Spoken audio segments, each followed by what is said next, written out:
Okay, it is 7 o'clock. This is Thursday, August 24th. This is the Scituate Planning Board hearing. We have an agenda that was, actually an amended agenda that was published. Do we have a second? Second. All those in favor? Aye. Okay. We can't hear. Move up. You have to speak into the microphones, everybody. That's, Is this projected out? no, I mean, This is, This is I would it. suggest you move forward if you want to try to hear as well as possible. We don't have any other kind of way of projecting here. So this is a continuation of the public hearing for the residential cluster special permit for Hadley Road and Tilden Road, the seaside at Scituate development. And this is a continuation of that public hearing.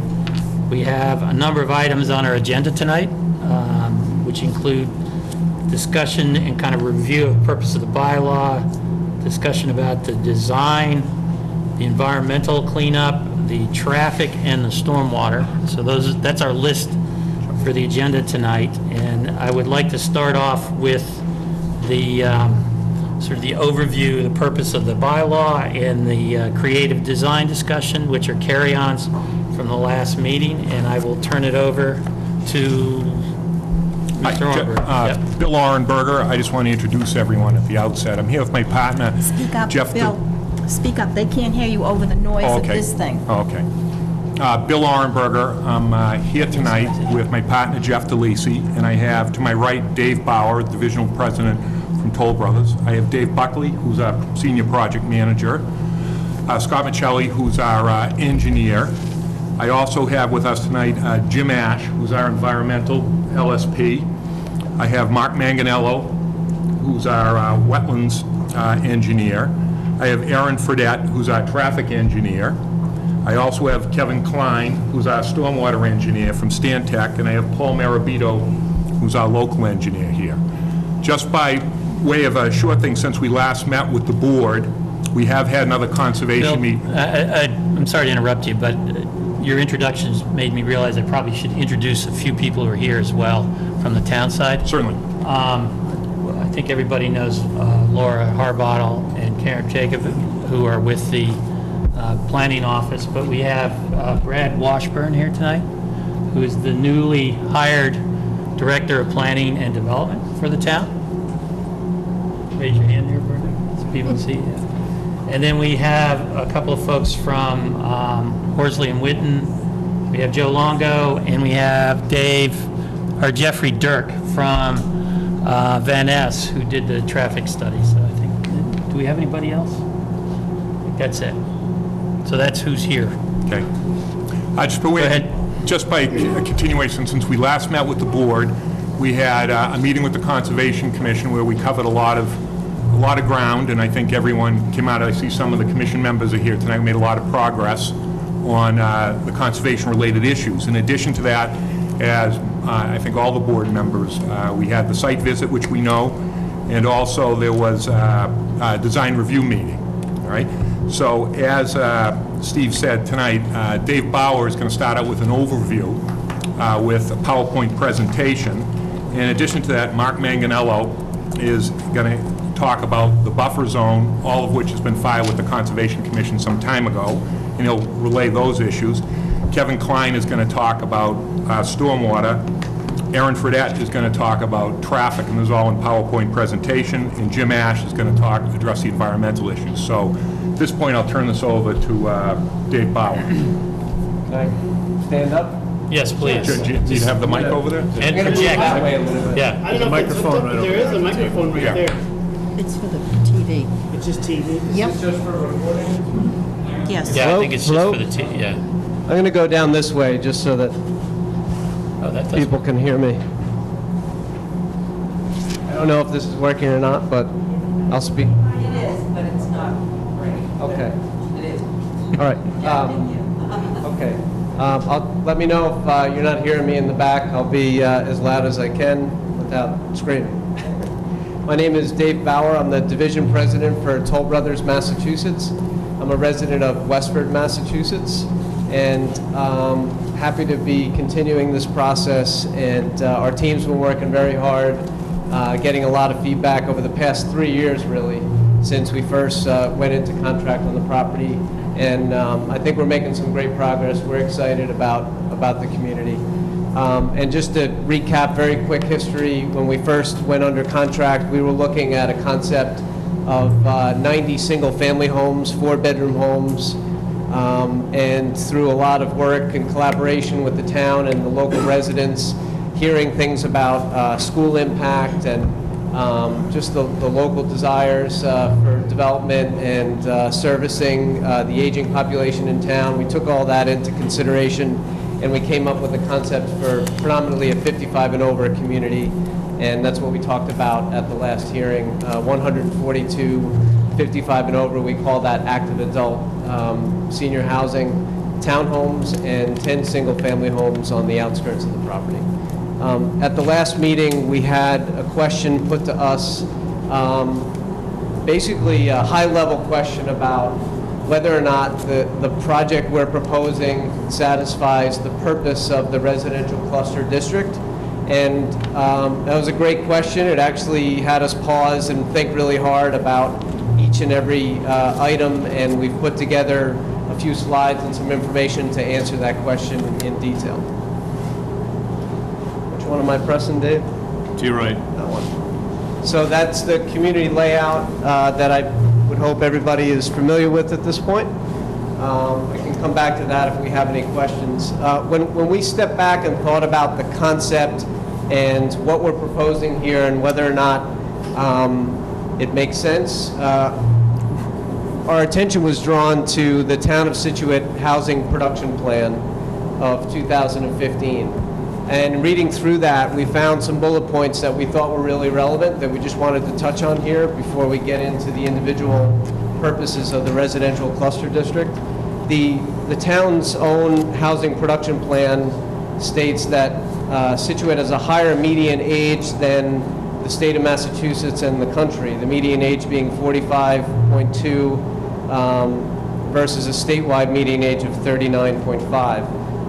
There's a quote here: an increasing number of older adults will choose to downsize from their single-family homes to apartments or condominiums. That struck us as very relevant because this is meant to be a condominium community with low-maintenance living. According to a 2004 survey of Scituate households, 75% of respondents supported townhouse development. Next item is a growing number of older adults in Scituate, persons 65 and older, equals 17% of the population in 2010 versus 10% of the population in 1980. This suggests a greater need for seniors to downsize to apartments or condominiums without substantial maintenance demands. And again, we're proposing a condominium association with full maintenance of the exteriors, landscaping, snow removal, sidewalk shoveling, roof replacement, siding, windows, all those things. You know, as low maintenance as you can get in a residential community. And lastly, some seniors looking to downsize from their single-family homes are also having difficulty finding suitable smaller units without home maintenance requirements such as condominiums. And we have found the demand is tremendous and the supply is constrained for single-level living, master bedrooms on the first floor, and all of the townhome units in this project are master bedroom on the first floor. It's really geared towards single-level living, low-maintenance living. So getting into the purpose of the residential cluster district, we thought the best way to answer that question was to compare what we're proposing to what a conventional subdivision plan might look like for this community. If another developer, for example, or if we were to come in and basically work within the constraints of the R3 zone, that being 10,000 square foot single-family lots. And this is a plan that we put together, which basically shows 114 three-bedroom homes. And again, wanting to be as realistic as we could about the sewer approval and water approval we had, what would be a scenario that could be possible under the conventional zoning. So this is meant to serve as that baseline, if you will, and my objective is to compare what we're proposing to this as a baseline. And we can certainly talk about how this plan came to be. There'd be many different ways you could develop the site under the existing zone, but this was one scenario that our planners came up with, conforming to the zoning requirements, not assuming any waivers. This is just an example of a layout. And the rest of my presentation basically compares what we're proposing to this conventional layout.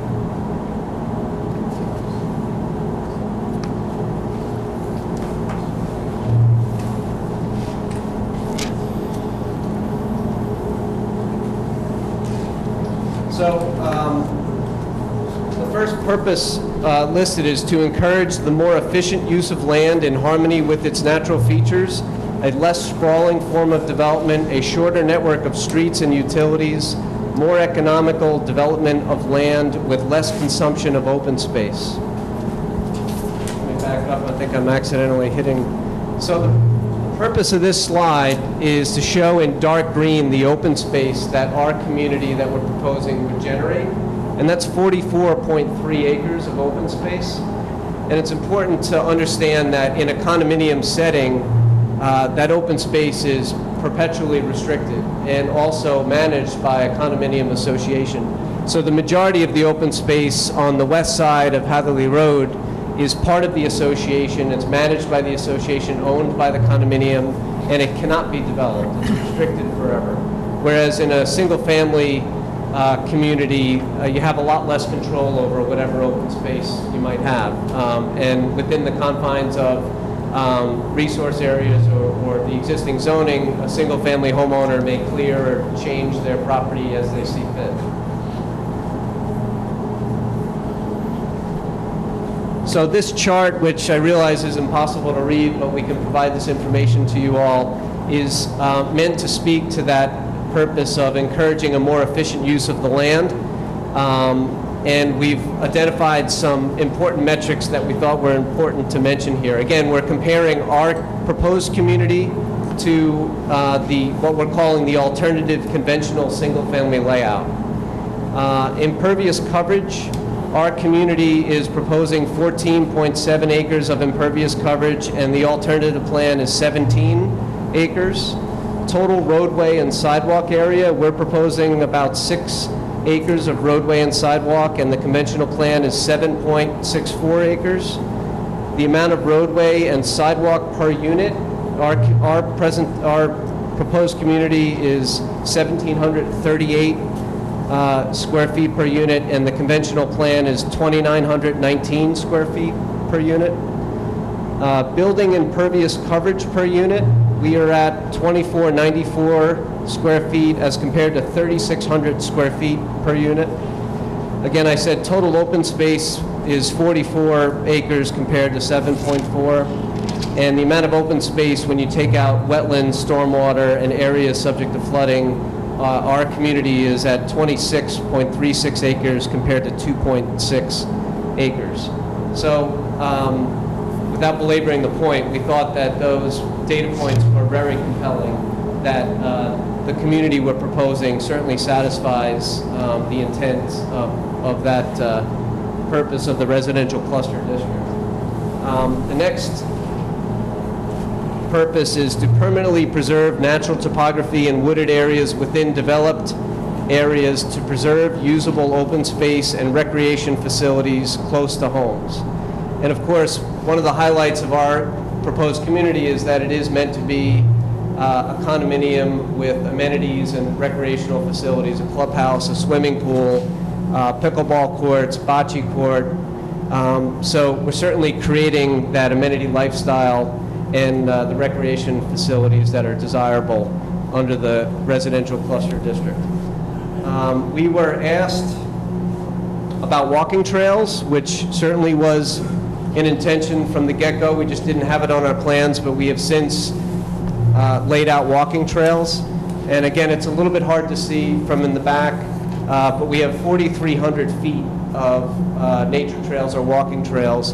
And we really focused in on the parts of the site that do have a lot of wooded area remaining, wetland buffer, wetlands, where we tried the best we could to have the trails bring people through those wetland areas or up against those preservation areas so that they could really enjoy a walk through nature rather than walking through backyards and between buildings. And oftentimes, frankly, when we do a subdivision and we're forced to put in walking trails, sometimes they end up in places that really don't add a lot of value. They're right behind people's decks or right in between buildings. So we're actually really happy about this layout where we're trying to loop the trail right through the middle of some of those resource areas. And of course, that's subject to approval by the Conservation Commission. But we think there's some really nice trails here that we're going to be able to build. And again, that's 4,300 feet. Can I stop you before you go on, because this is the first time we've seen this? Is Yep. it the red lines are the trails? It is, Is that what yeah. I'm looking at? And are Yep. they intended to connect to public ways? I mean, is it intended to provide public access They are meant to be private trails for the residents. for just the residents? Yes. And again, the entire property is privately owned by a condominium association, so the amenities, the walking trails are maintained, owned by, kept up by the condominium association. So those recreational facilities and the walking trails are private to the condominium. The next item is to enhance the neighborhoods in which they occur and the creation of affordable housing. So really the focus here for us is the economic study and what does this community bring to the town of Scituate in terms of the economics. The special permit does allow for density bonuses in conjunction with affordable housing. We chose not to go down that path. We're not proposing affordable units in this community, but when you look at the economic analysis, especially compared to what could go here, it is incredibly powerful. And we will be submitting the detailed report to the planning board with all the backup here, but the bottom line is that the alternative conventional layout would basically cost the town almost $1 million a year in terms of impact on school and town services with town roads, town plowing, all those things. And our community being a private condominium with private roads and no impact to schools would yield $795,000 in tax surplus to the town of Scituate every year. I think that speaks volumes, and we're excited that the community can do that much for the town while also servicing the aging population and being a successful business venture for us. So we think it's a win-win from our standpoint.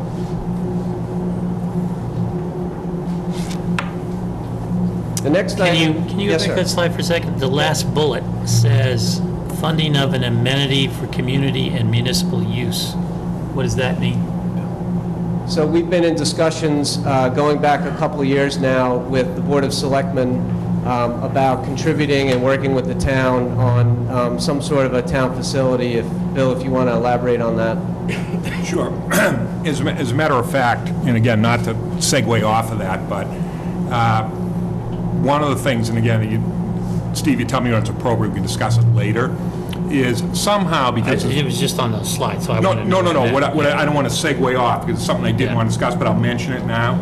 One of the things we would like to get a consensus so that we can work on it is Toll Brothers are committed to creating or funding some type of public amenity here. And I've seen through various things through the Conservation Commission, through the Selectmen, through your board and others, different people have different ideas, whether they may be something to do with sidewalks, whether they have something to do with beachfront things, playgrounds, all kinds of things. One of the discussions, because the Selectmen are particularly interested in this, and I actually had a conversation with Maura Curran, the chairman of the Selectmen, and one of the things that she wanted me to ask tonight is to try to make some progress for future public meetings on this. She said what she would like to do, that she and one of the other Selectmen would like to have a meeting wherein 2 members of the planning board, 2 members of the Conservation Commission could get together with the Toll Brothers representative and just give some thoughts as to what, some direction as to what, from each of your perspective vantage points, is something that the town needs, so that if we narrow this down, then we can make a presentation and offer to the town what we think might fit within the parameters of what the boards are. So I'll discuss that later, but she asked me to bring that That's up. what that's referring Yes. to. Okay, Yes. thank you. Well, Any since other- we're kind of talking about it, there was a letter from the Recreation Department too about using the pool and using the facilities for kind of, not just residents, but for town people at certain times. Would that factor into this, or is that separate? No, that's definitely something that unfortunately we're not able to offer. The amenities and the pool are absolutely private and would not be available to public access.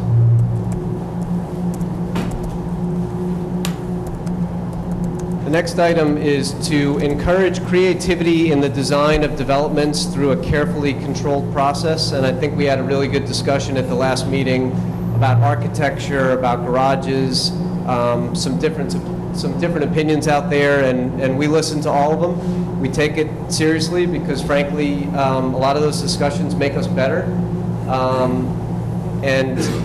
You know, there are certain aspects of the community that for it to work for us, they can't be changed, meaning the positioning of the garages facing the street, the general layout of the units at this point, the buildings. Those are things that have now a couple of years of work behind them to figure out how do we make it all work with the grading and the stormwater and the development of the site. We can't change those things, but we did look at, you know, how can we make the community look and feel different and incorporate some of the comments we got at the last meeting.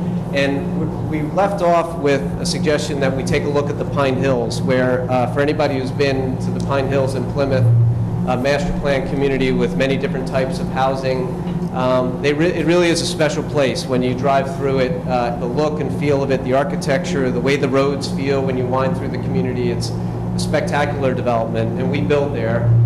We've built 90 homes and have another 100 in front of us to build there.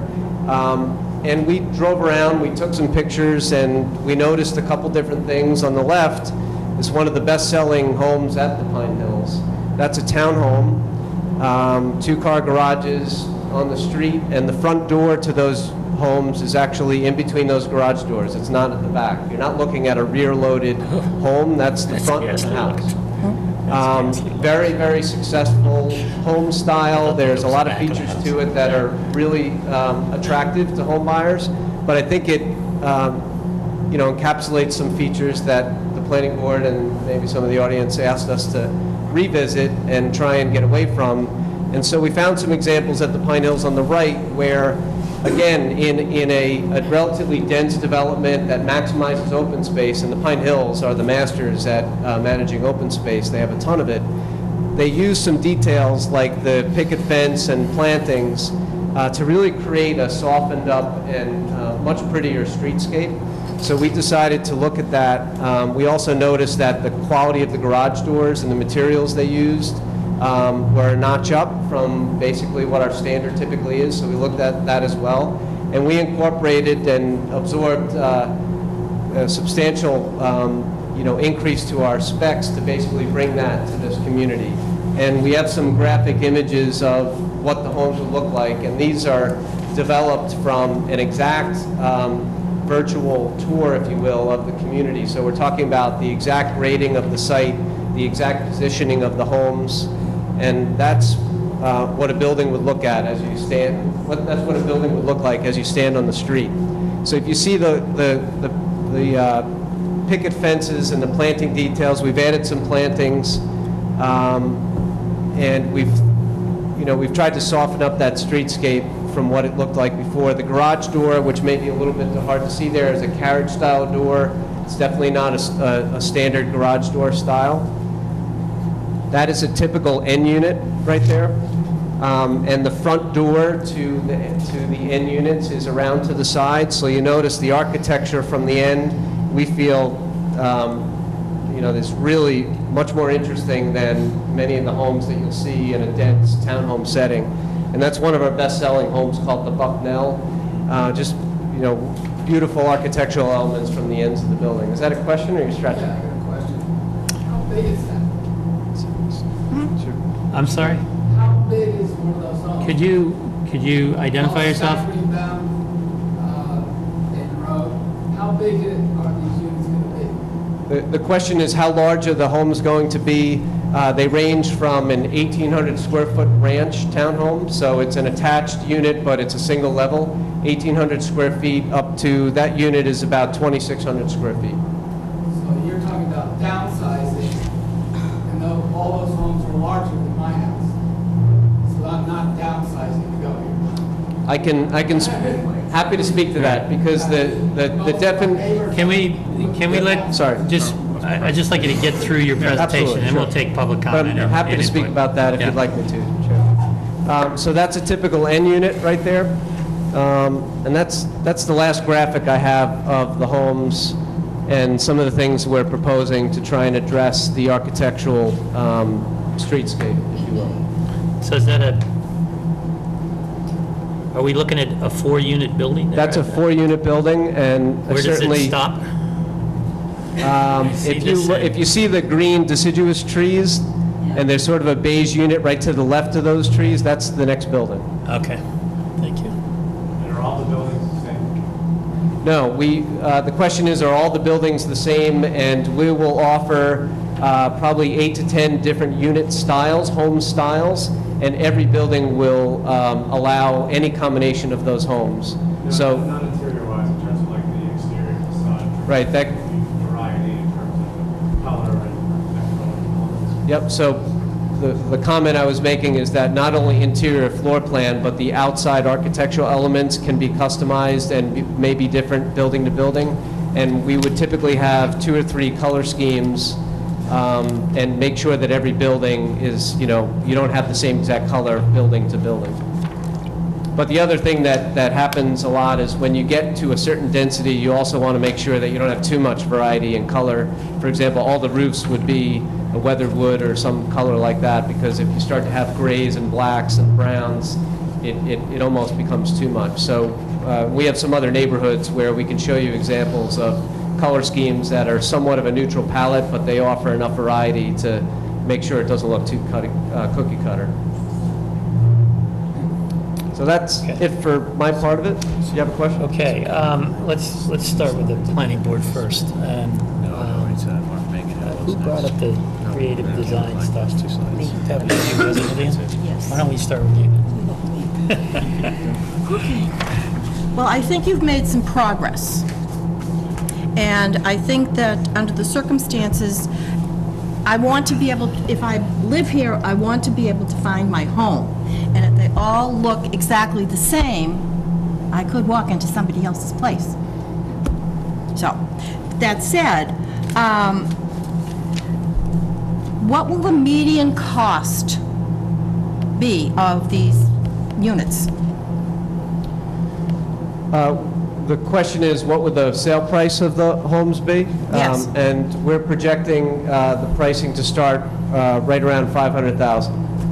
Okay? And again, we offer a lot of customization, so some customers may come in and look to stay right at that low 500s price point, and some people could take it wherever they wish to take it. Okay.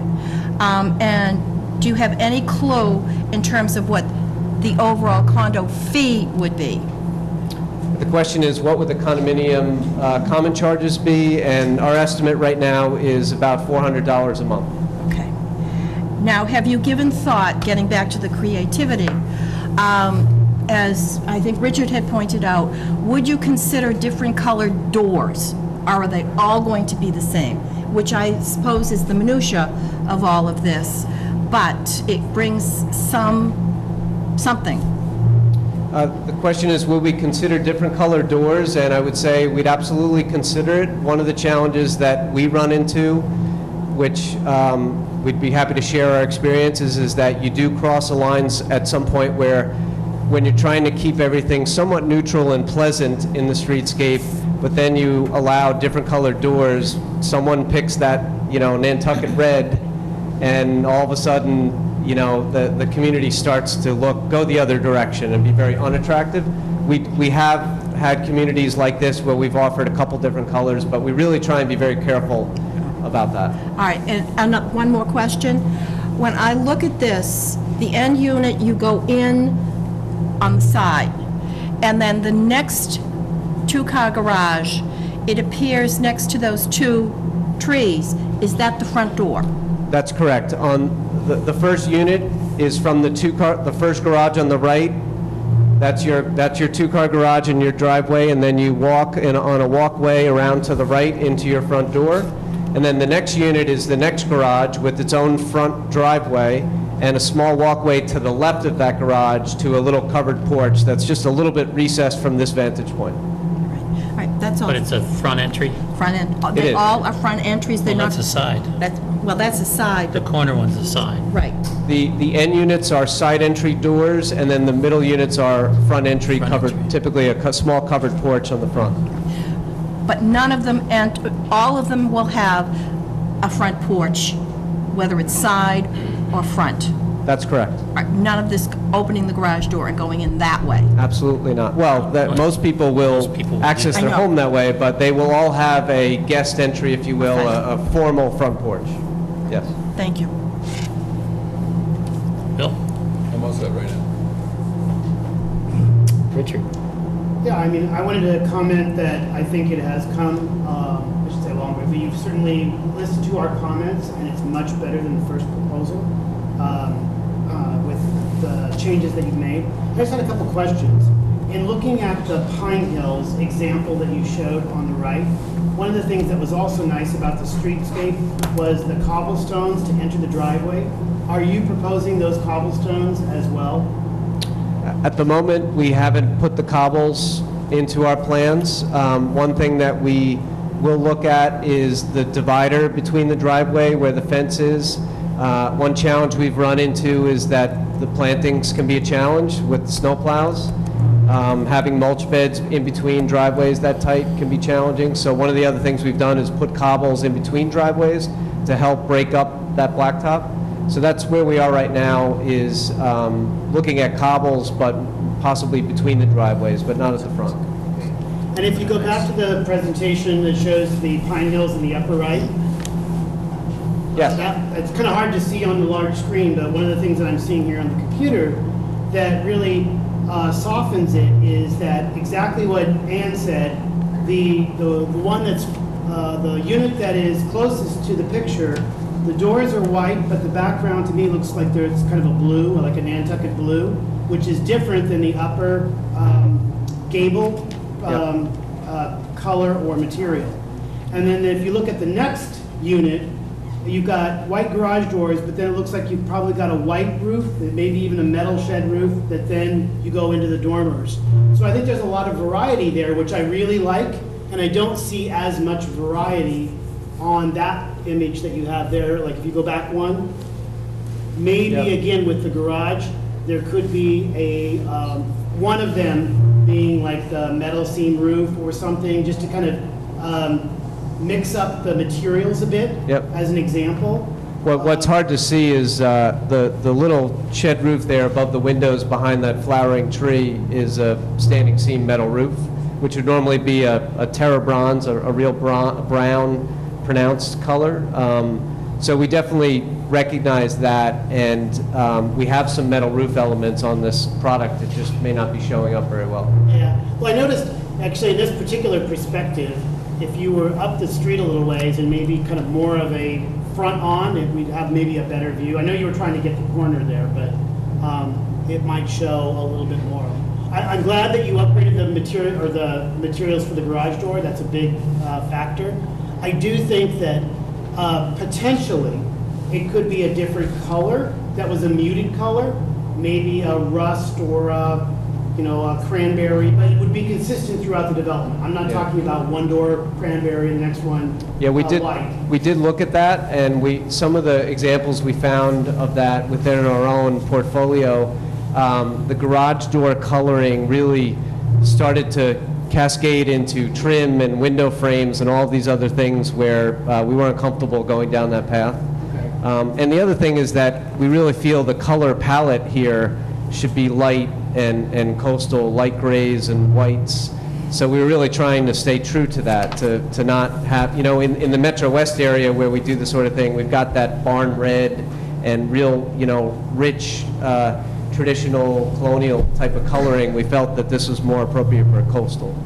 Do you have, I assume since you're able to do this, you actually have detailed drawings of these things, elevations Yes. of 4-unit buildings of different configurations?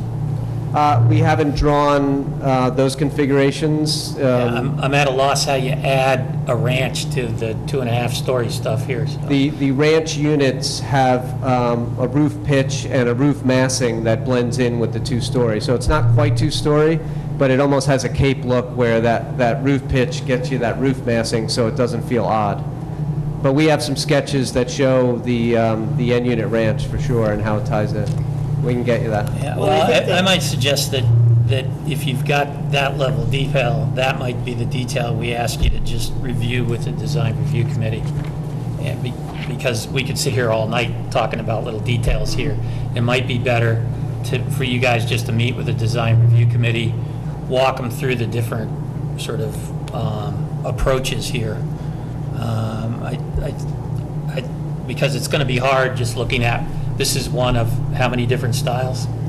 Could be 8 to 10 different home styles, and every building could be a different combination, which is Right. a good thing, but it's hard to create a graphic for every possible. Right, so it would seem to me it'd be better to get, and you could be there Yeah, too, right? well, I think one of the comments from the design review committee was the fact that they didn't have enough information. They were looking at the front entrance primarily at the last meeting, but they didn't really have a kind of the holistic view of all of the buildings. At least that's what I read.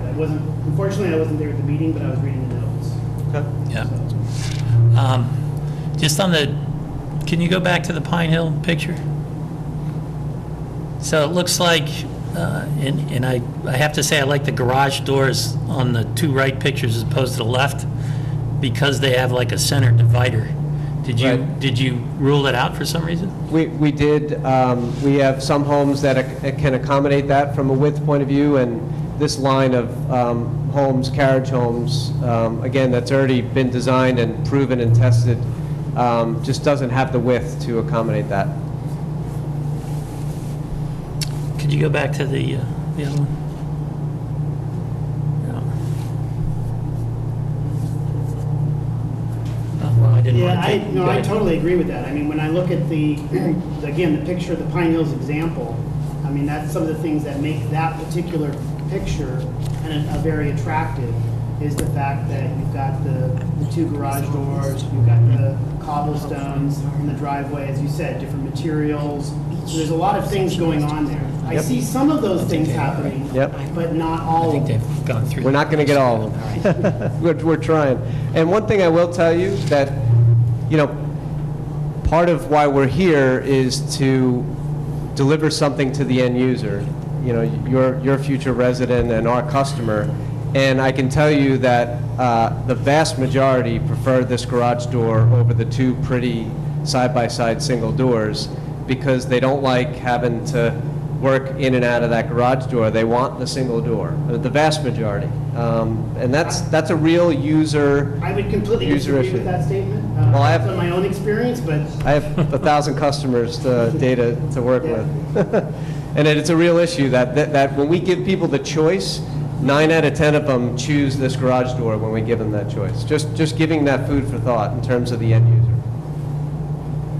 Just a question on landscaping. It looks like you have a pretty, maybe fruit tree there, or a dogwood, a flowering tree on this slide. And I think it adds a lot for privacy with that unit. It's attractive, and it makes it look nice on the street. I don't remember on your landscape plan, I know you have a lot of detail, but were you using flower trees in there like that? And do you remember what kinds, and was it about this frequency or? Right. The question is, does this graphic reflect our landscaping plan in terms of species and the location of trees?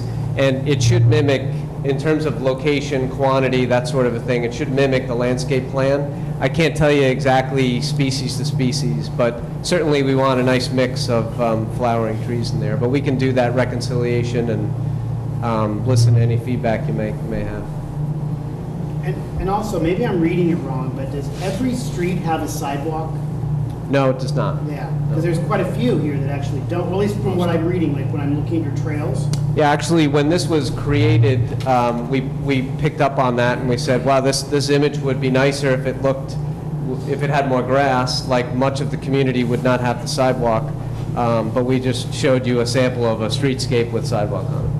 Well, I'm actually for the sidewalk personally, but, you know, for making it easy to walk for people.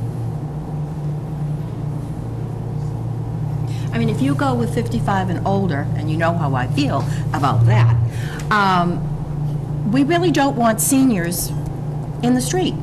They need to be on a sidewalk. Well, yeah, and actually reading this from the deputy, or I'm sorry, what was this from? Oh, Tate. Okay, yeah. There was a comment, I think you have all this information about, our biggest concern is adding necessary crosswalks around the entire project area and having adequate warnings. So he goes on about, but it's talking about pedestrian traffic.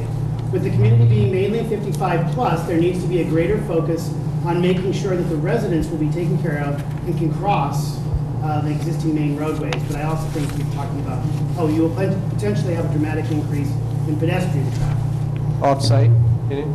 Well, in this case, he's talking about, going to and from the harbor, but I also think it's important within the community too. Yep. Again, speaking from experience, the little side streets, the little off streets generally are 55 and over residents. They go for walks in 3, 4, 5 people. They walk shoulder to shoulder down the street. That's very common. Down the main spine roads, you know, there's more traffic. They might use the sidewalks, but again, that's just our experience. We build plenty of sidewalks. It's not an aversion to sidewalks. It's just that's the end user. That's what they do.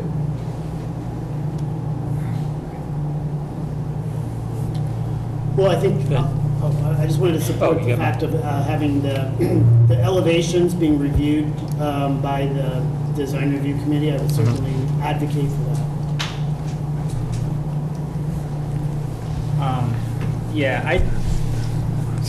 I agree that you guys have kind of worked with some of the comments and made some changes and also agreed to, you know, explain the purpose and all this. And this is just a personal note,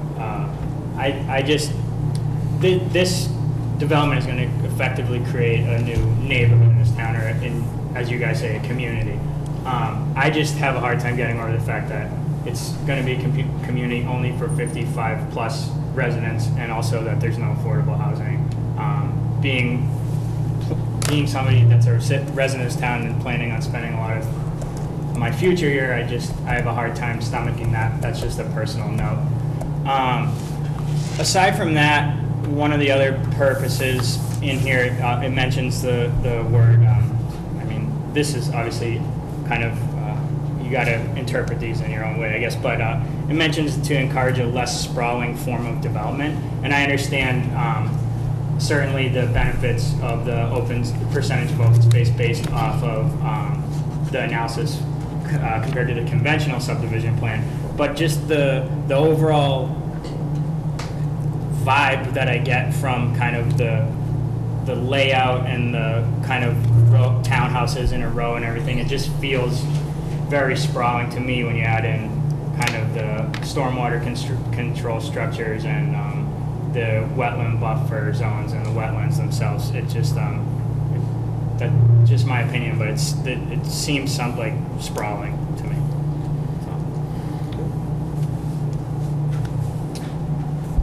Okay.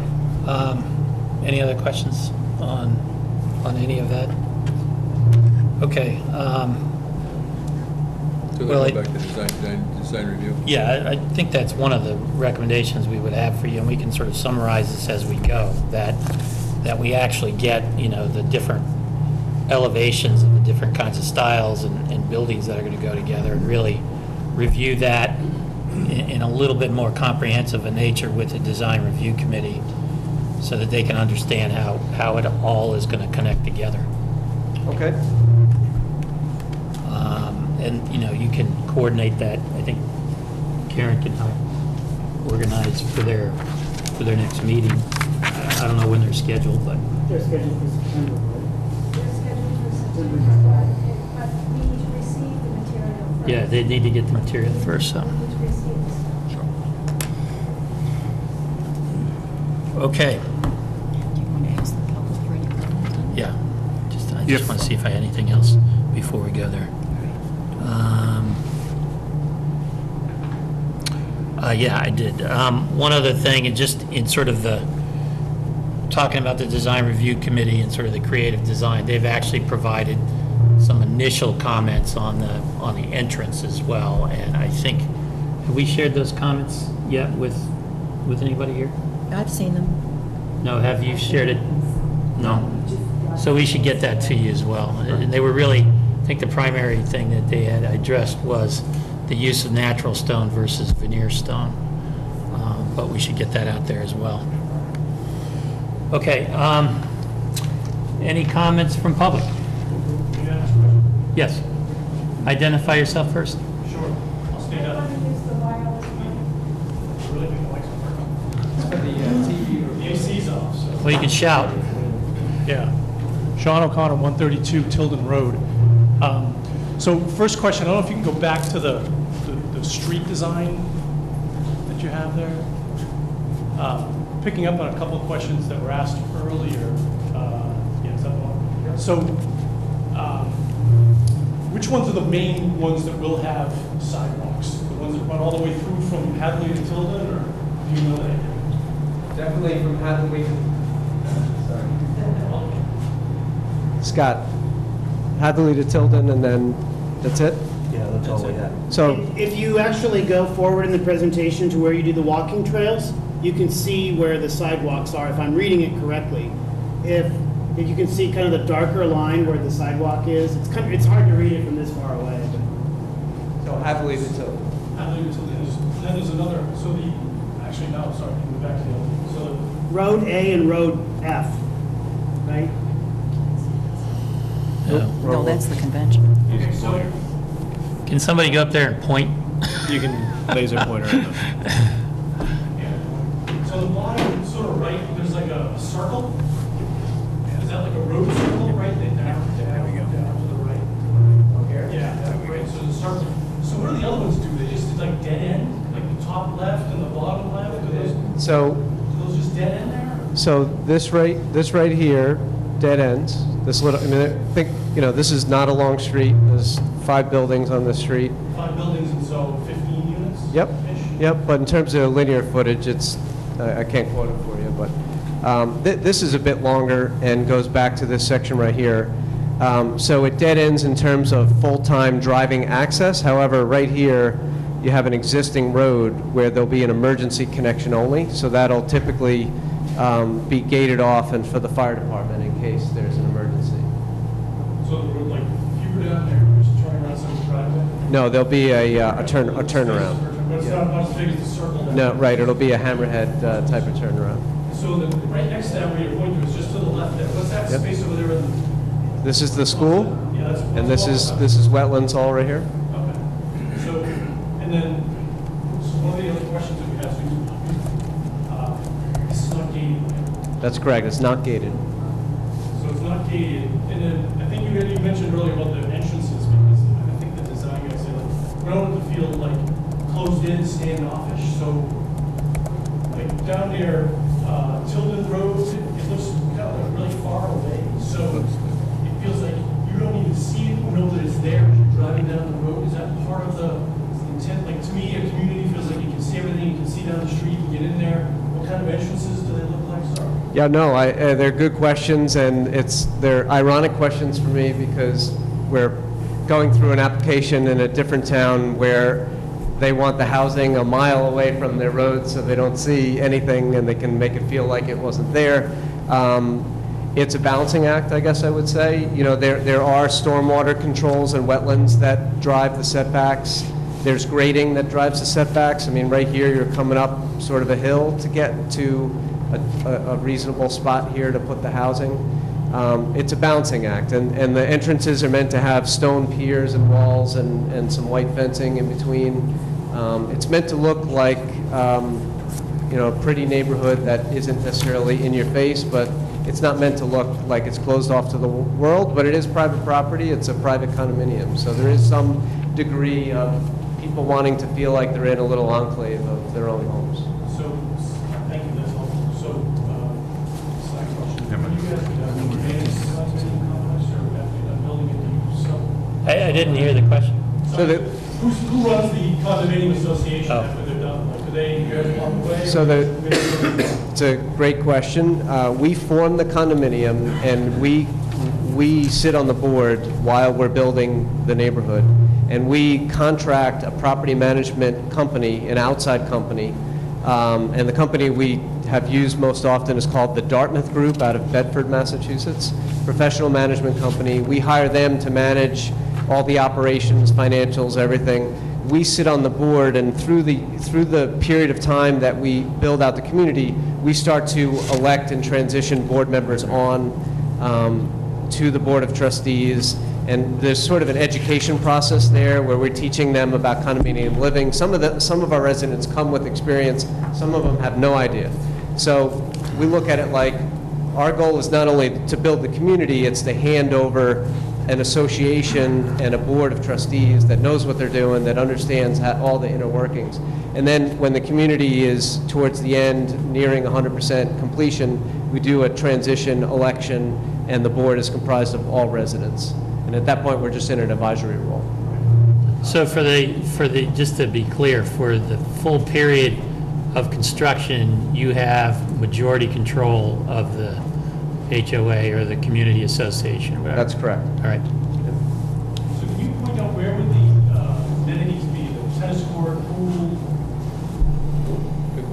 The clubhouse is right, sorry, I must need less coffee here because I'm shaking a lot, but the clubhouse is right there, and then right behind it, or to the east of it, is the pool, and then over here to the left of it, up towards this green space, are the pickleball courts and a patio and fire pit, that sort of a thing. And that's all like, whatever I mentioned, somewhat fenced off, obviously, the pool would need to be fenced, right? The pool would be fenced, but what you don't see here is a substantial planting along Hatherley, and also a grade change.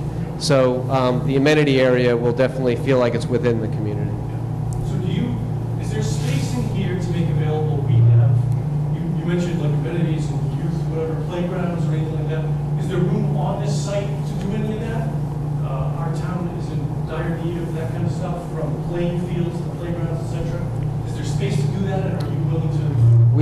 We've run out of every square inch of space at this point. Like green is water and. Well, you have wetlands, you have stormwater, which is incredibly challenging on this property to make sure that not a single extra drop of water goes to the abutters. So we have no room for other amenities, but what you heard before is that we've had discussions with the town about contributing to something that they choose to do. So that might be in the form of a grant, or us being involved in some other way. That was in addition to the tax benefit? Absolutely. Yeah. So would you go back one slide? So how are you getting all those houses in there?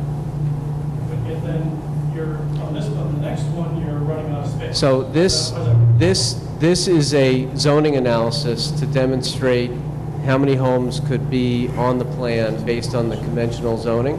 So we've done about 2 years' worth of engineering to get to this point. Now you have a different type of home, you have certain impervious coverages, you have a stormwater bylaw that we've not asked for waivers for. This plan hasn't been engineered yet. It's a zoning density yield.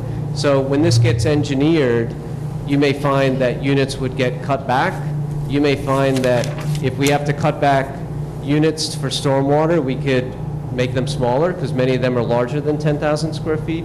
So if a developer really wanted to dig in and get the most out of the land with that zoning, this is just a quick, rough estimate of how many lots you could get. Okay. So you have the condominium diagram is further along than this one. I mean, much further And so along. going back, go back to the one, I promise I'll. But can I make one other comment? Yeah. Is that these townhomes are townhomes that we build, it's our product that we are, believe in.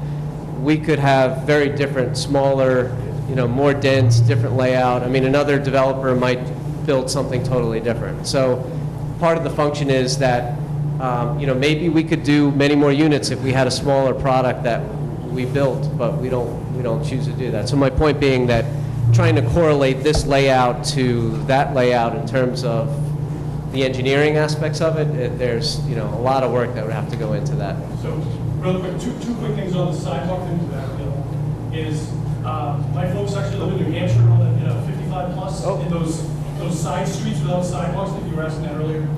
Theirs doesn't have them because there's hardly anybody ever there. So they walk in the middle of the street, as you said, north side. So the sidewalks through the main streets, I think, are really important.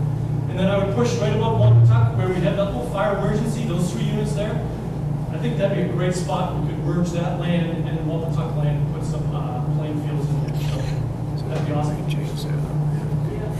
Right? Where are those? Right up there, right where you got it. Take those units out, we got that space behind Wampatuck, we can clear that out, put some fields in there, and use that fire access road. Where do I put those units? Right.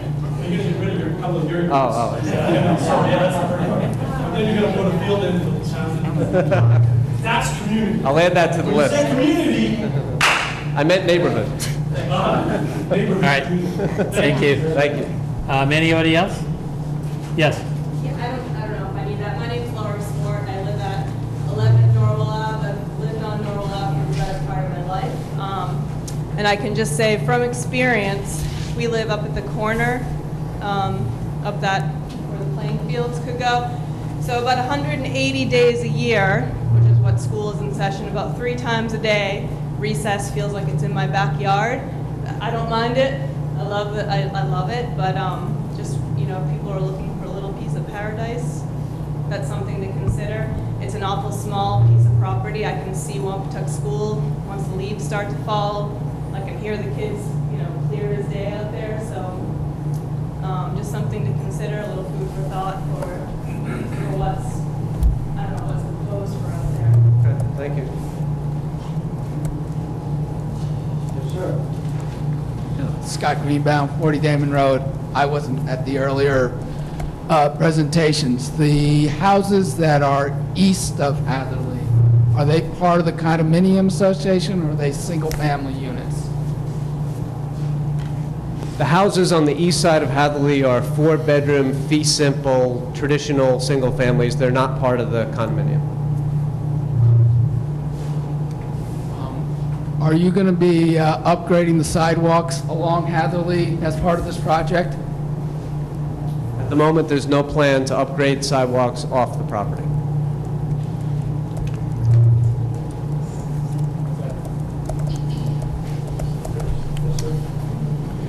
Hal Stokes, 11 Curtis Street. I know we're talking about the condo development right now, but on the single families, just from the drawings I've seen, including this one here, they all look like they're the exact same shape and everything. Is that just for drawing purposes now? That's a great question. What we purposefully do is we create what we call a composite footprint of the several different types of homes we may offer, and each of those different homes may have 3 or 4 different elevations. So there may be 30 or 40 different scenarios of what someone could choose from, but we use a composite footprint so that from a stormwater engineering standpoint, and for all the different layers of engineering, they work with that largest possible box, and then whatever we sell will be within that box, and oftentimes it's typically a little bit smaller. That's meant to show the biggest possible scenario. Okay, but you don't expect them to be cookie cutter? We self-impose a restriction where we do not allow people to build the same house next to each other. And with this few number of homes, we'll likely not allow the same house to be built anywhere in that row. Thanks. Anybody else? Yes. Yep. Dave Friedman, Oceanside Drive. Just 2 quick questions. There is a sidewalk currently there in front of those homes along Hatherley Road. I assume you'll be replacing that sidewalk.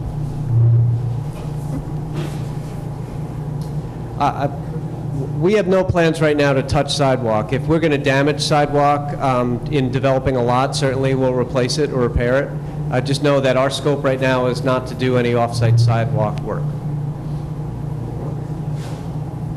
more question. Basements or no basements? All of the homes, townhomes and singles, have full unfinished basements. No slabs. Any other questions? Yes, sir. Steve, if you want, Mark Manganello has a screen here with that buffer zone that the board asked about, and he can explain that. That would be great if we could do that. We're done with the kind of the design review stuff. So, okay.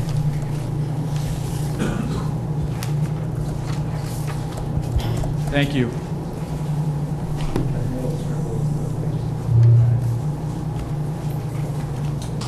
So this exhibit contains some information that was requested by the Conservation Commission at the last joint meeting. Specifically, they wanted us to depict the 50-foot bylaw buffer zone around the wetlands to be filled. So if you'll recall, there are 7 wetlands to be filled, isolated wetlands that are regulated only under the local bylaw. Those are shown on this plan. We also added some information that came to light as a result of this exercise, which includes the areas outlined in blue. Those are post-construction restoration areas, which will be part of the mitigation package for the project. They'll be restored to be a wildflower meadow type habitat. Could you explain that? But I'm not sure what you mean by that. So, when you say it's post-construction restoration, what do you mean? Sure. These areas in blue will be disturbed. The landscape will be disturbed as a result of construction. But after the fact, they're not critical to the development in any way, so they can be restored to a wildflower meadow to provide some unique wildlife habitat values on the property. So that's part of the overall clearing of the site? Exactly. And grading? And grading, right. So you can see a lot of it's around the stormwater basin, so there's grading necessary, clearing and grading necessary in the vicinity of each of those to construct them. And so that land we're going to restore after the fact to improve the habitat values of the property. And to put some numbers to that, the total amount of 50-foot buffer zone that's going to be disturbed is just over 2 acres. The amount of restoration we have proposed is around 10 acres. And just to update you on the process with the Conservation Commission, we presented and discussed this plan with the Conservation Commission at their last meeting. And after some discussion, we ultimately wanted to ask the Commission if they felt like we were on the right track with our proposal to fill and replicate these wetlands. And we got a positive response to that question. So we feel like our proposal, as far as filling and replicating wetlands, is moving in the right direction. Can you I'm a little confused by your blue and white and everything else. Where's the limit of work that doesn't get disturbed, that doesn't have a bulldozer on it, et cetera, that will not be touched? That's probably better shown on a previous graphic. This one doesn't show it quite clearly. Everything in white is within the development footprint, right? So that all gets regraded? Well, no, that's not true, because the 50-foot buffer zone around this wetland is not getting disturbed, nor is this one here. Let me see if I can find a different graphic.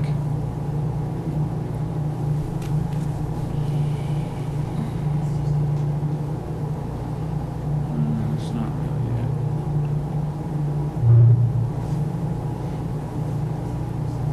it. That's a little better, but that still doesn't show you a line that I think is exactly what you're asking for. So with respect to the development then, unless it's part of the wetlands, it gets grub cleared and regraded? No, that's not accurate. It's except for the wetlands and the 50-foot buffer zone around them, with the exception Well, that's what I meant. of the wetlands to be filled. Everything else is going to be cleared and regraded? I don't think everything. I wouldn't be comfortable saying everything. But yes, I'd say the vast majority. Mark, can you go back to the buffer screen? Sure. Yeah, just two things which, Steve, one of the things has to do with that. That's because the stormwater bylaw necessitates that to comply with the stormwater. But one of the things, and I can see that Pat and Penny are here today, at the last conservation meeting, the Conservation Commission discussed, in addition to all the new wetlands areas that they discuss, and they asked if the applicant would be amenable to over and above all the additional wetlands they're building, if they make some additional wetlands, and that brown area is an additional 15,000 square feet over and above the proposal, which they're going to create an additional 15,000 square feet of wetlands, wet meadow beyond there to make it a more vibrant. Beyond what's required for replication? Correct. We previously had a 2-to-1 ratio, so we had about 15,000 square feet of replication for the 7,500 square feet of wetland filling. So we're going to double that now and make it closer to a 4-to-1 ratio. And that Okay. will occur in this previously degraded area where the industrial buildings were. Okay. But really, but for the wetlands and the 50-foot buffers that go with it, the entire site's going to be cleared and regraded.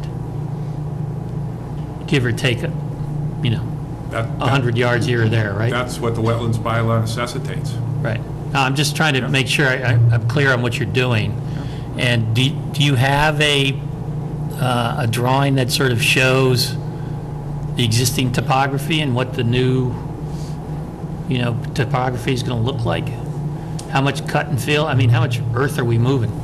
I'm not the right person to answer that. I know our site plans do show proposed contours and existing conditions contours. So that's part of the engineering analysis that's been done for the project. Yeah, I can't do that math in my head. That's why I was asking. Neither can I. Does somebody have sort of a, kind of a cut and fill diagram that says this is what, here's what it is, here's what it's going to look like, kind of thing? I think it's going to tie into the remediation plan at some point. Yes, Pat? Yes, Steve, I think I know what you're getting at. When the replication numbers were put in place, we talked about that's good, that'll cover us for the wetlands, but there's also going to be buffer areas. So if there was an area that we could have some replanting going on, cover the buffers, that would help. But you're getting at a possibility of leaving some tree line and vegetation that's undisturbed. This isn't finalized. I think these are ideas we talked about. Maybe we could use some wildlife planting, but I think if there were an area of tree cover that planning board and the company wanted to keep, I think it's flexible. I think this is early on. Yeah. I'm trying to understand if there's a no disturb zone, if there are some buffers associated with this, and then, but what it sounds like is there's also a fairly comprehensive earth moving program going here, and I just want to make sure we start into the conversation about environmental remediation, that, that remediation plan sort of covers all of the work, not just what you anticipate now. But, all right. Questions? Bill? I have a question. On the plan, in the eastern part of the site, that there's like, it just has a property line, there's nothing shown there.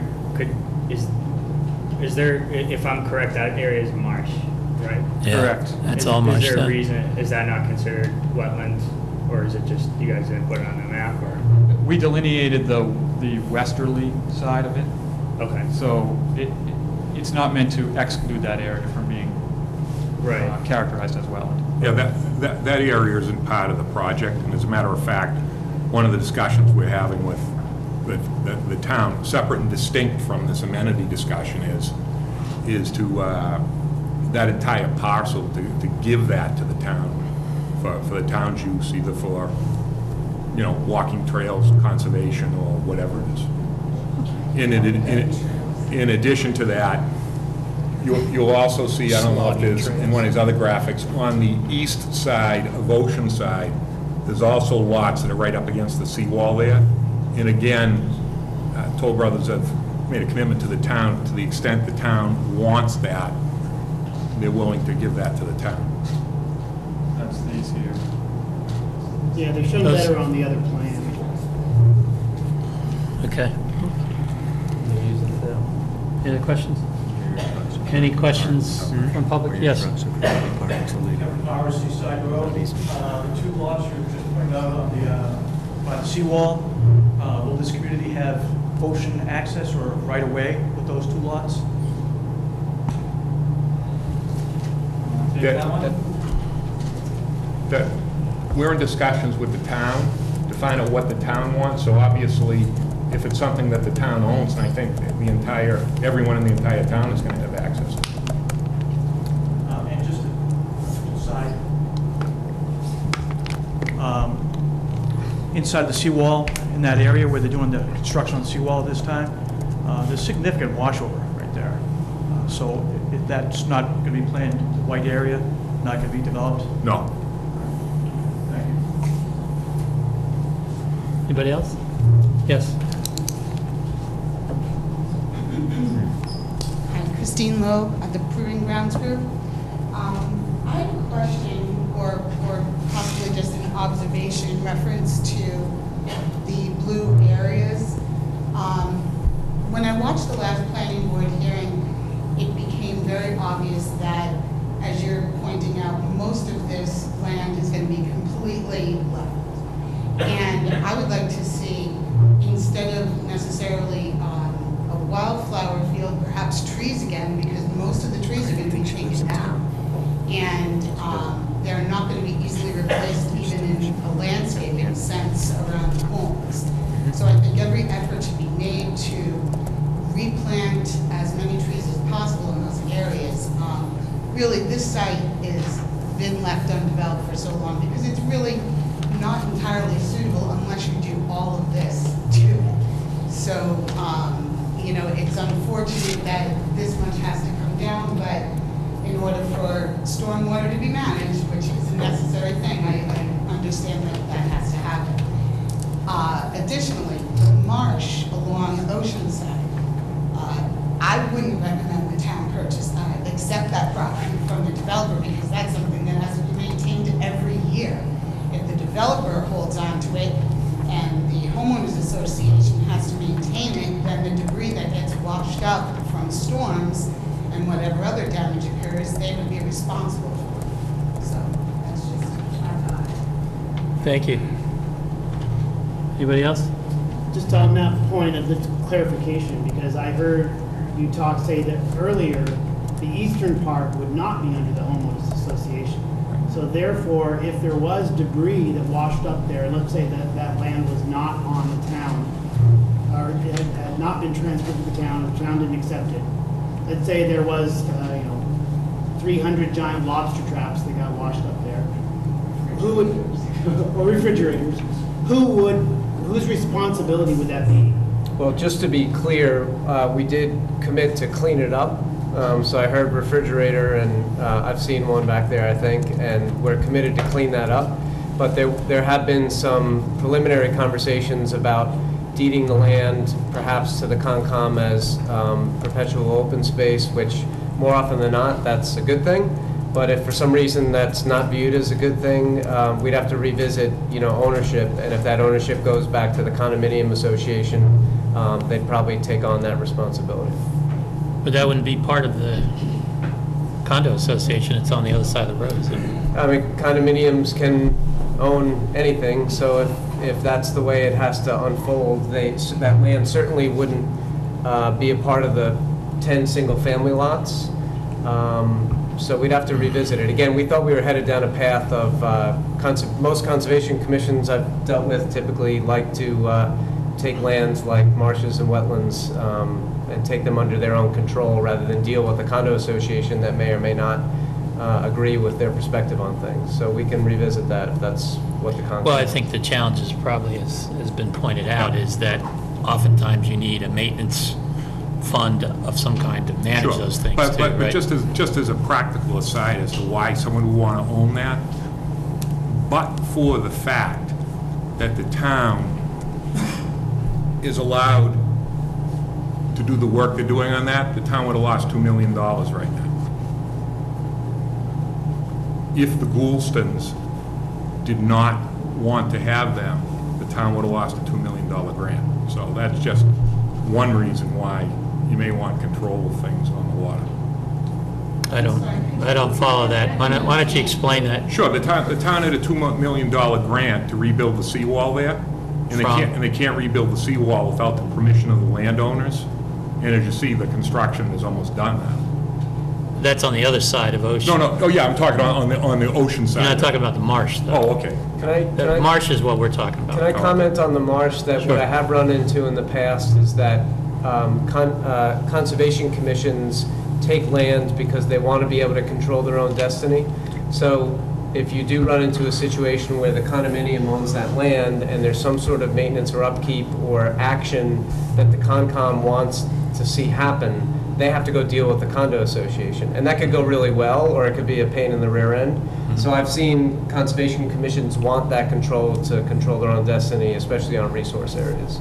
Just my experience. Yeah, no, I understand that. It's oftentimes, nowadays, people understand that it takes money to maintain those things too, and so taking control is one thing, but having the resources to manage it is another. I would say if they took 10,000 out of the 800,000 a year that the community develops and dedicated it towards that maintenance, it'd probably be... Well, I'm sure there will be a lot of people pointing at that number. Were there other questions? Well, since we're talking about that, and this was brought up, I just want, if you go through, scroll through, I think it's the third or fourth slide that actually shows the overview that has the parcels we're talking about. That. Yeah, right there. So it's really hard to read, but on my computer, I can actually see up here, it says Waterfront Park. What exactly does that mean? Where is that? Say that? It says it on this slide, if you walk up there. I thought it said the Taylor Waterfront Park. I'm sorry? You're talking about along the seawall? Right along the seawall. That must be a typo left over from prior iterations, because there's no park planned for the along Ocean. Okay, I just wanted to see what... That was one of the originally suggested amenities that was been kicked around, Richard. Okay. Yeah, typo. The alternate. All right, well, since we were talking, I was going to kind of go beyond it, or I should say not worry about it, but since we were talking about the marshland specifically and those two parcels that were right along the seawall, I thought I'd ask that question, why it was labeled as waterfront. We've looked at the possibility of an amenity, and that didn't unfold to make sense for us. We've talked about potentially shopping it to other builders that have some knack for permitting that type of home, which really isn't our thing. And then we ran into the fact that the town has wanted to use that property for staging. I believe they've been using it for staging. And so that's where we landed on, look, if the town has some utility or functional type of use just to deal with storms, we'd be happy to grant that land. Okay, why don't we, Penny has had her hand up. I'm sorry? Penny has had her hand up. I haven't, Just one quick question. well, hold on. I can't see your hand over there, so I'm sorry. Okay, I just wanted to make one comment. Could you just identify yourself? Yes, I'm Penny Scott, 5 Hill Road, on the Conservation Commission. And I just wanted to make one comment on, they were talking about the marsh there. And we have gotten scouts to go in there after storms and take call to jump out. You know, so it doesn't belong to the town, but I know we've done that on Ship Shape Day. We've got a bunch of, we'll send a troop down there and say, go on in and fall out whatever you can, and the town's gonna buy it, pick it up. So, I don't think it's gonna be, the public has maintained it, I guess is what I'm trying to say. And it's a great project for the Scouts. So that's what we have done in the past, especially after a winter of lots of storms like we had a few years ago. But the Scouts, they took out all kinds of stuff. It wasn't storm stuff, it was neighborhood stuff. Okay. Last question, then we're going to move on. Scott Greenbaum, 40 Damon Road. The two lots that are on the seawall, are they combined with the marsh as being in discussion or transfer to the town? Yes. Conservation land? Yes. And just for clarification, your property is being protected by that seawall, so therefore we're protecting, we're spending money to protect your property. It's not a loss of our grant. That's not what I said. What I said, but for the fact, unless a private landowner lets you put the seawall in, you can't do it, and if you can't do it, you don't get the state grant. But that's not the situation. The situation is that, and just as an aside, about 1,000 feet up the street on the other seawall, when the town had the $4 million grant 2 years ago, the town would have lost that, but for the fact that the Toll Brothers intervened and got the town the easements they needed for that also. Okay. Mr. Chairman, I do have Kevin Klein, if he has 2 slides on stormwater, if you want to hear that. Yeah, well, I actually want to get into the environmental stuff, so how quick is... It's quick. How quick is it? It's quick. Very quick. All right. We also have In fact, traffic. I'll use this slide. Traffic. I'm Kevin Klein from Stantec, and just wanted to address a couple of quick things on stormwater. The stormwater design that we presented to you a couple of weeks ago is a very conservative design. We used a very, very low infiltration rate, and the intent of the stormwater system is to capture the stormwater, infiltrate it on site, and decrease what goes off-site. That's all locations off-site. Since we met with you, we've got a nice long comment letter from Horsley Witten. We've met with Horsley Witten and discussed the comment letter, discussed point by point what they're recommending, and also our replies to it. We've drafted up a reply, but haven't issued it yet. But in essence, the biggest questions that keep coming up were, what are we doing for direct connections to Hatherley Road and Tilden? We don't have any. We're pushing our stormwater into the infiltration basins. We're directing some to the wetlands, but actually less to the wetlands than was previously getting there. And we don't, at this point, have any direct connections at Hatherley Road or at Tilden Street. The other Is that a change? What? Because the last time we talked, you did. Nope. That was, we said at the last meeting. There isn't an actual direct connection. Along Hatherley Road, in our proposal, or in our design, we've got a swale, which we are getting rid of. We're doing whatever we can to minimize the swale along Hatherley Road. We're going to try and direct more stormwater to the south so that we don't dry up wetlands to the south. And that way we can decrease even further what's going along Hatherley. But right now what we've got is it goes along the road, gets into the wetlands, and then gets from there into the town stormwater system like it does now, but at a lower velocity and volume. So that's the revised design. That's the existing design. Okay. And we're going to even further reduce it. Well, I'll have to go back and look at my notes, but I thought you were indicating you were tying directly into 2 places that were town stormwater systems.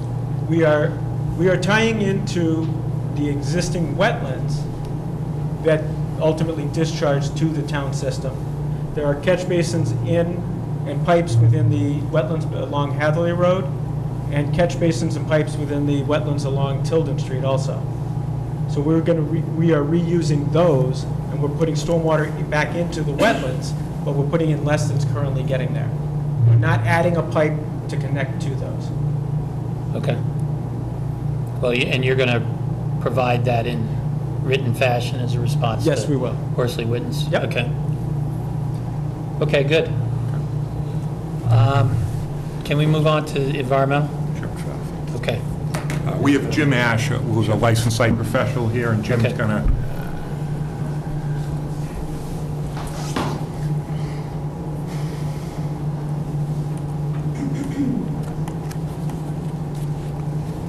Right side.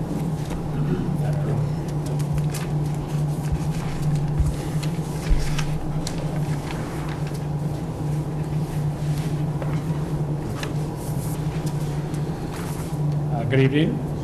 Again, I'm Jim Ash, licensed site professional with GEI Consultants. I was hired by Toll Brothers to provide a professional review of the environmental documents that have been prepared for this property over the years, including the investigation that's commissioned by Toll Brothers several years ago. I'm going to give a very brief background of the site, its uses, history relative to environmental conditions, a summary of the investigation that had been conducted, and then the recommendations that had been provided in that study commissioned by Toll Brothers a couple years ago. On this, is this the laser? Center button, big one, in the middle. Oh, big one, gotcha. Thank you. This figure shows the current configuration of the site. It's a little different. You can see this dash line is a familiar shape. The yellow line, the yellow dash line, signifies the site boundary, capital S, which is a designation under the Massachusetts contingency plan for the limits of the contaminated site. That is the portion of the property where substantial investigation has taken place over the years, including some remediation in a number of locations. The property was first developed during the First World War by the U.S. Army. It was developed as a firing range to test artillery and that sort of thing, but was only used for a short period of time until the war ended. In fact, I don't think it was completely developed according to its original design when the war ended and it went into mothball. It was sold in 1921 to the Suburban Land Trust, and then subsequently was used for light manufacturing by the George Goulston Company. Records show that it was also used for several shortwave radio stations. Obviously, it's currently vacant. There's no use of it now? I thought there was some use of it now. I don't believe so. Oh. There was a sign shop that. Yeah, I thought there was some current activity there. There's no tenants there. Yeah, no tenants. No tenant present. But is Goulston using it for anything? Yeah. Looked like there was activity there, at least from the tour.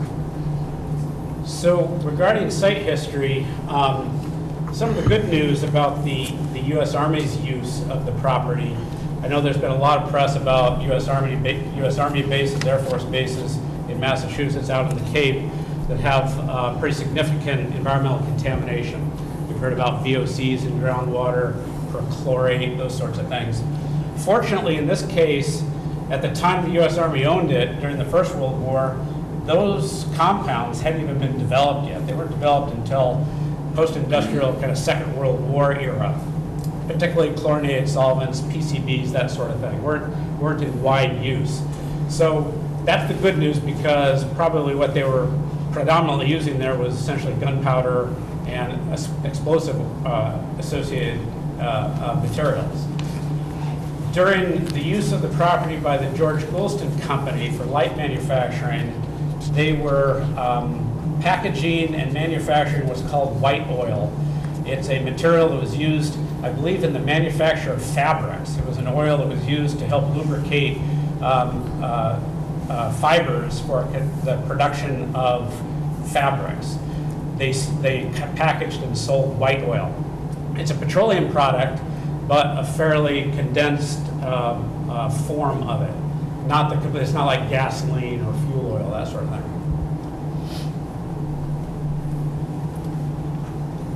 The property was first reported to Mass DEP in 2004, and 5 field investigations have been conducted since that time. One notable thing about the initial investigation... Just yes, sir. For those 5, were those all inside the site, capital S? That's correct, although I believe the initial investigation, which I was going to describe, was initiated by the DEP because of its use as a military base. Mm-hmm. There was an initiative to investigate those military bases, and the consultant that worked on it, I believe it was Shaw, was actually working on the property on behalf of Mass DEP. My understanding is that they did a thorough visual investigation of the property, although sampling was conducted only in the portion where physical activities, commercial activities had taken place. Which is this dash yellow line you're talking about? That's correct. Okay. That's correct. Thank you. There were multiple investigations, as I mentioned, subsequent consultants working on behalf of the property owners who took over that work. Multiple areas for remediation were identified. So contaminants were identified in soil associated with the former uses. They were predominantly petroleum hydrocarbons associated with the white oil, compounds called polycyclic aromatic hydrocarbons. It's a big word for the residues from the incomplete combustion of hydrocarbons. PAHs are even found in, if your house burns down, in wood ash, coal ash, diesel exhaust, that sort of thing. And lead, which is a common environmental contaminant. It's in a lot of soil just because of the atmospheric fallout in the form of leaded gasoline, but also from lead paint. The consultants supposed that in one case the lead contamination was associated with its proximity to the former lead-painted buildings. Nevertheless, remediation was conducted in a disposal area on a portion of the property, which I could show you within that yellow dash line. And then 4 other localized areas were identified that had petroleum contamination and PAH contamination. Subsequent to, following those excavation activities, sidewall sampling was conducted to confirm what the contaminant conditions were at the perimeter of the excavation. And then that data was used to conduct a risk characterization and site closure in 2011. Site closure is a name for essentially achieving the full process of investigation, cleanup, risk characterization and cleanup, and certification by an LSP like me that the work had been done in compliance with the state regulations. That was done in 2011. So the site was essentially closed, completed, and certified to be acceptable for residential development.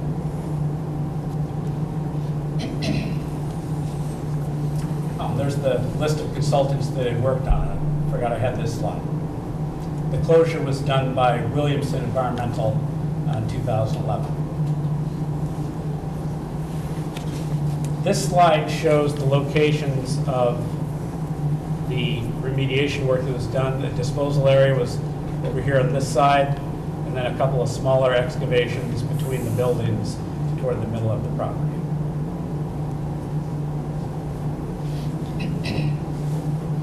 I just described this process. One of the things I wanted to note about the so-called Method 1 risk characterization process, it's the simplest and most conservative process for assessing risks at a property. And under this, essentially, the LSP compares contaminant concentrations to published values, which are issued by the DEP for different types of uses of a property. They tend to be very conservative, understandably, because the DEP wants to make sure that, given the variety of different site conditions, that those cleanup standards are appropriate for a residential use scenario. Would you mind just going back to that previous slide for a second? I just want to be clear. It looks like there's another site, capital S, kind of inside the That's a good point. What is that? There was, in fact, this condition where the disposal area is located was originally signified as its own site boundary because it was the limits of the disposal area. When you say disposal, that's the white oil area? Actually, no. No. This was a location where it looked like it had been used for disposal of solid waste.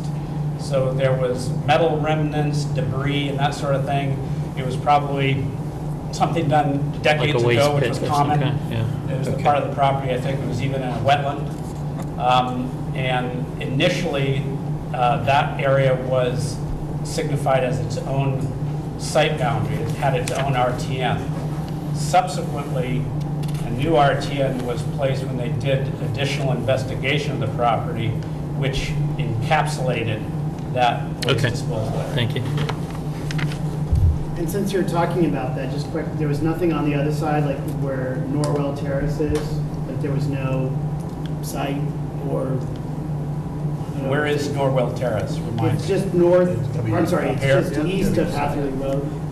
Yes, there was no, that was not part of the disposal site, capital S, under those initial investigations. However, you'll see in a subsequent slide that when Toll Brothers hired CHA several years ago, they actually did conduct investigations on that side of the property. And I'll describe what they found there as well. Okay.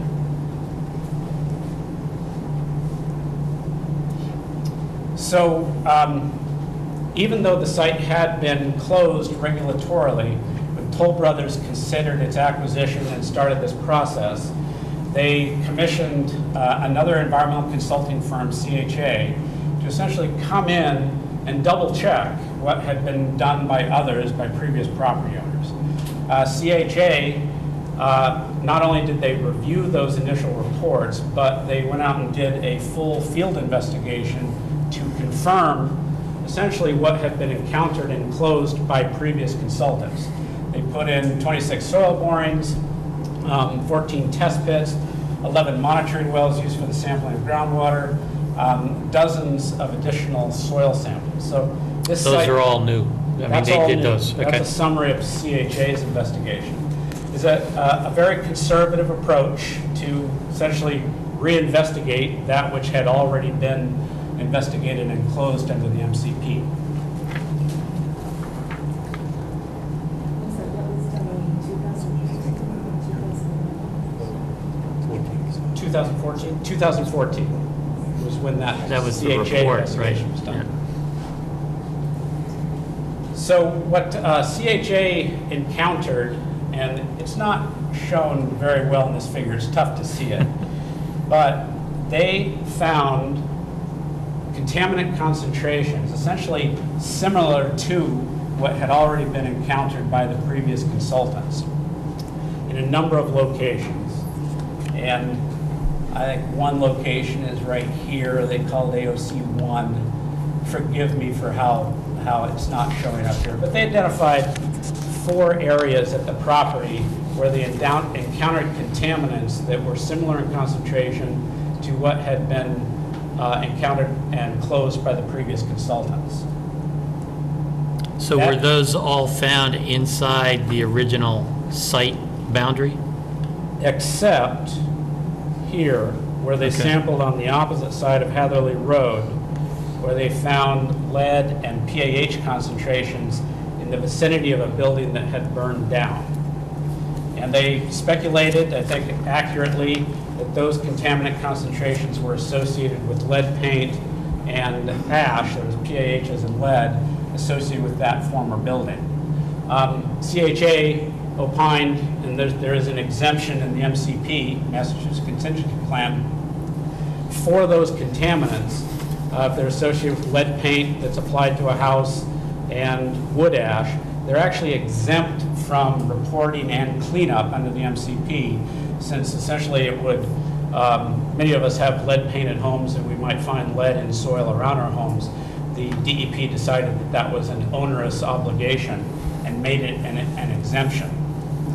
Nevertheless, CHA recommended that that soil be removed prior to the redevelopment, and Toll Brothers has the plan to do just that.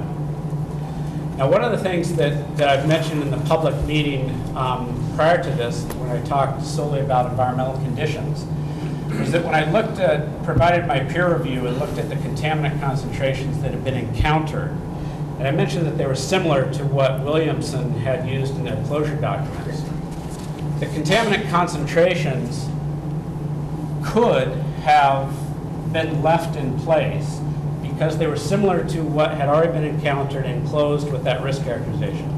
I went through and did a comparison and averaged those concentrations, and frankly, it could still be redeveloped without additional remediation of that soil. Nevertheless, because there were some locations that exceeded those individual thresholds, Toll Brothers has decided to remove that soil as part of the redevelopment effort. So I refer to that as a conservative approach, given the fact that there was a regulatory vehicle for not doing it. and that included soil on the opposite side of Heatherly Road. The areas of soil excavation, in this case recommended by CHA, in a few cases they actually encompass the areas of excavation done by Williamson several years ago and just expand it a little bit further.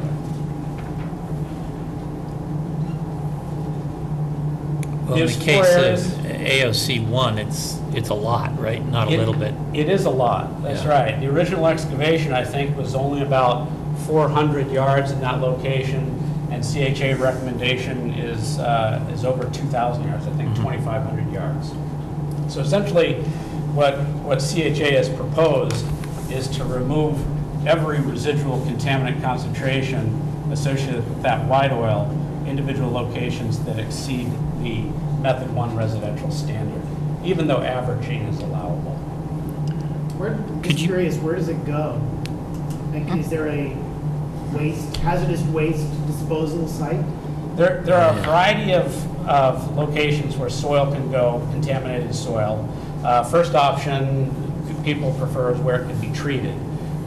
Petroleum contaminated soil is allowed to go to asphalt batch recycling facilities where it's heated up. It's the same compounds they essentially add to soil to make asphalt, petroleum compounds. So the DEP allows petroleum contaminated soil to go to those facilities for reuse as asphalt. Landfills take contaminated soil if it's not acceptable at a asphalt batch recycler. And then there are other facilities that will accept stuff. Thermal desorption facilities will take contaminants that are treatable, and then they reuse the soil as fill in other locations. Okay. Could you just point out where that AOC 1 is? Just where these... Absolutely. It's hard to read this thing. Yeah, so. it's very hard. I apologize. You should have got a larger figure. But AOC 1, I believe, is down in there. this Okay. circle right here. AOC 3 is a smaller circle below it, near a couple of the side of the building. AOC 2 is across the street. Yep. And AOC 4, I'm not going to remember where AOC 4 was, but it was a fairly small targeted excavation near one of the Near the CMOS building. Wherever that is. building is this guy. Okay. Yeah. Thank you.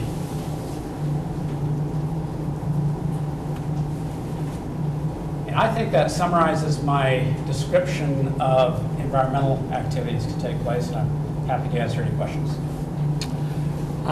I think at this point, I guess we'd like to hear from Joe Longo at Horsley Witten and just get your, because you've had a chance to now look at least the initial submittal here. Sure. Thank you, Mr. Chairman. Joe Longo, Principal Engineer with Horsley Witten Group. We've been hired, as you know, by the town to review the work proposed by Toll Brothers and from stormwater to wetland mitigation and environmental remediation. And we had reviewed the reports submitted by Toll Brothers, by Williamson, by CHA.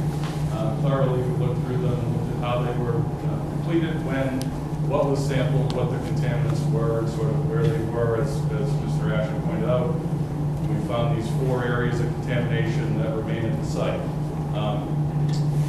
And thank you for the summary, so I didn't do that. But where we ended up is we've written a comment letter suggesting that at this step in the MCP, the Massachusetts Contingency Plan process, Toll Brothers, I believe, in a letter has committed to remediate or remove the remaining soil that's contaminated at the site. In that process, there has to be a record, a report that's completed or submitted before the work is done. What we've suggested is we'd like to review that, and I believe that we'd like to review the plan when it is formulated so that we can comment. Because we do agree that, and let me back up a second, to Mr. Ash's point, he's said that he's averaged concentrations of contaminants across the site, and that average concentration could possibly be below what's allowable to remain at a residential site. We would like to review that as well as part of this project. And I think the next step would be that we would receive that from the applicant. We would review it, and suggest what the next steps might be. During a project like this, I've worked on many where there's contaminated soil at site. You come in, and developer puts housing up, municipal buildings. A couple of the things we'd like to think about moving forward is, health and safety plans during construction, on-site and potentially off-site for transport of soil. As Mr. Ashford alluded to, this would go to an asphalt patching plant. We'd like to see those plans as part of the application to the site plan issue forward or to the commission. That way we can comment on it. I know that you pointed to the site plans and we've received them. They're a little hard to read, so we couldn't really identify where the areas of concern necessarily were. We'd like to clarify that. As the chairman pointed out earlier, possibly identify where the limits of work are, or where the cut and fill is in the proposed development compared to where the remediation might occur.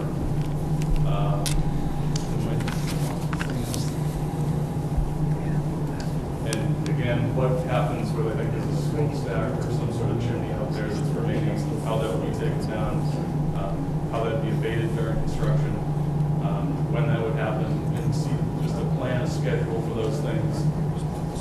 And I guess to close the site, there was an RAO, a response action outcome, that was completed by Williamson, and then CHA came in and identified more potential contaminants, so there would be another potentially closure report with regard to DEP and a submission to DEP at some point. We're still in discussion, I think, as to whether that needs to happen or not. I'd like to hear again from the applicant in that regard.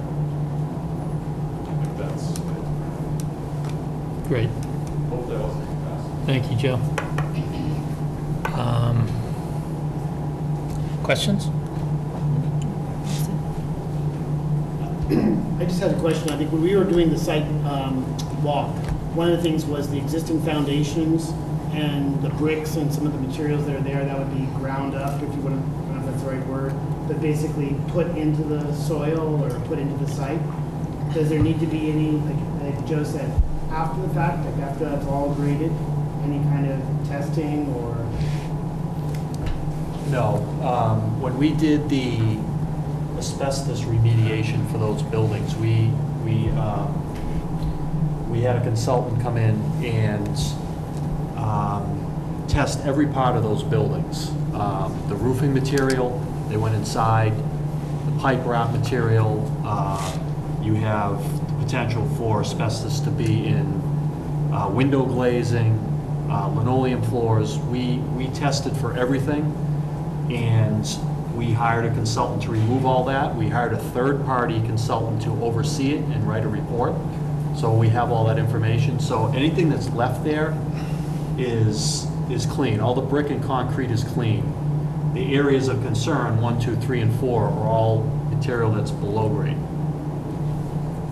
But you're not going to bust up the concrete and bury it on site, though. I mean, that's all being disposed of, is it? No, the intent was because the brick in the concrete is clean, that would be crushed up and used as road base or some other type of fill on site. Is that crushing up done on site? Like you bring, what do you bring on site to do that? How do you do it? Contractors typically have a crusher that they feed the rock into or concrete, and it produces, whatever size aggregate you want, whether it's 3/4 inch, 1.5 inch, 6 inch. So. Okay. I guess we can address that under the greater heading of construction. I didn't realize that you were planning to do that, because I'm sure that's going to create dust and noise doing something like that, right? So. Yeah, and typically what you would do in that type of operation is you're providing some type of dewatering. Okay. You physically can actually wet down the concrete as you're feeding it through, so that you don't get that dust. And you'll remove the steel, any steel that's in there? Correct. Yeah, okay. And that would go, like on the other side, on the east side, there were those concrete towers or foundations for the guns, I guess, at one point. Those would all be ground up in the same manner, right?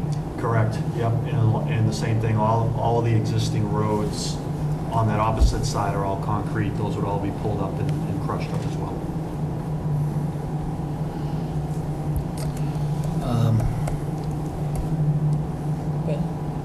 Yeah, I just have one question about because there was kind of a long time period that the site was used for light manufacturing, so I haven't had a chance to review in detail a lot of the Mass DEP documentation, but I was just curious if you could explain a little bit more, if you know, about how the production of white oil happens and like how maybe the contaminants of concern were identified. Well, at the site, I can't recall off the top of my head the individual processes within the facility. As far as how the compounds were identified and found at the site, is that your question? Yeah, I guess given the past industrial use, what did you know? What was the protocol for determining what to look for? For instance, I understand, white oil might be rather benign in itself, but the process might require a lot of solvents and non-aqueous phase liquids that require cleaning of equipment and industrial degreasing and things like that. Absolutely. So because of the uncertainties about the historical uses, particularly the manufacturing uses, the sampling that was conducted to evaluate whether or not there would be releases included a much wider range of contaminant conditions than just white oils or PAHs and lead. So it's typical when there's uncertainty about how the property has been used, and you mentioned that there could be other cleaners used and that sort of thing. So the previous consultants did a much broader screen. So they did test for chlorinated solvents, they tested for PCBs, they tested for the full range of metals, what we call EPH, VPH compounds, so both heavyweight petroleum carbons and lightweight petroleum hydrocarbons. Broad screen. I think they even tested for asbestos in the soil, given the uncertainties about what had been disposed of in that disposal area. So when I mentioned there were only 3 or 4 contaminants that exceeded regulatory thresholds, that's not because that's the only thing they looked for. They actually looked for everything. And in fact, when CHA came back in, they tested for that broad group of contaminants as well. PAH, as I mentioned, when you run a PAH test, I think there are 26 individual compounds on that list that are tested for. And in the case of VOCs, it's even longer. So they went in and tested for all of those individual compounds in multiple locations, literally dozens of locations across the property, and they only found those classic chemicals that I described earlier. So it is not a situation, I hear where you're coming from, where you think, okay, I can only see evidence of white oil use at the property, therefore I'm only going to test for white oil. That's not the case. Okay, I have a few just sort of follow-ups, and it's probably a follow-up from what Joe has mentioned as well. One is that these 4 areas that you're proposing to remediate, there was some back and forth about a remediation plan.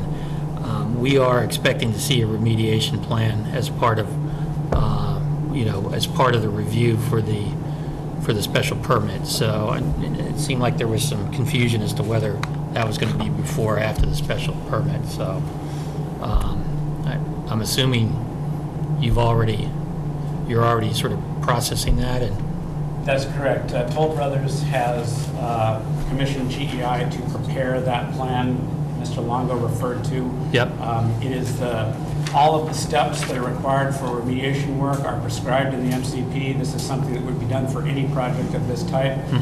So the health and safety, control provisions, extent of excavation, disposal location would all be specified in that plan. Okay. Now, obviously, there will be some elements of it that will be described but not completed at the time the plan is submitted. For instance, the decision whether or not to sidewall sample or pre-characterize soil sampling, that's something that can take place in the future, but it will be at least described in the plan what the options are. okay. And that plan will include sort of a methodology and process for the uncovering of unexpected conditions in areas that that are inside the yellow boundary and outside the yellow boundary, right? It could. We could certainly include that. Toll Brothers has made a commitment, because there's been quite a bit of interest in conditions that are located outside the site boundary, and the fact that there has not been grid sampling of the entire property, which I've opined is kind of it's arbitrary and not necessarily a valuable use of effort. But nevertheless, during the work, the clearing and work on the property, if there are locations that are uncovered where debris or other evidence of use of the property or disposal practices are identified, they've made the commitment, obviously, to investigate those areas, collect samples as necessary. Right. I wouldn't necessarily include something like that speculative in the RAM plan for the excavation work we have proposed. I think it's a commitment that Toll Brothers has made to the town.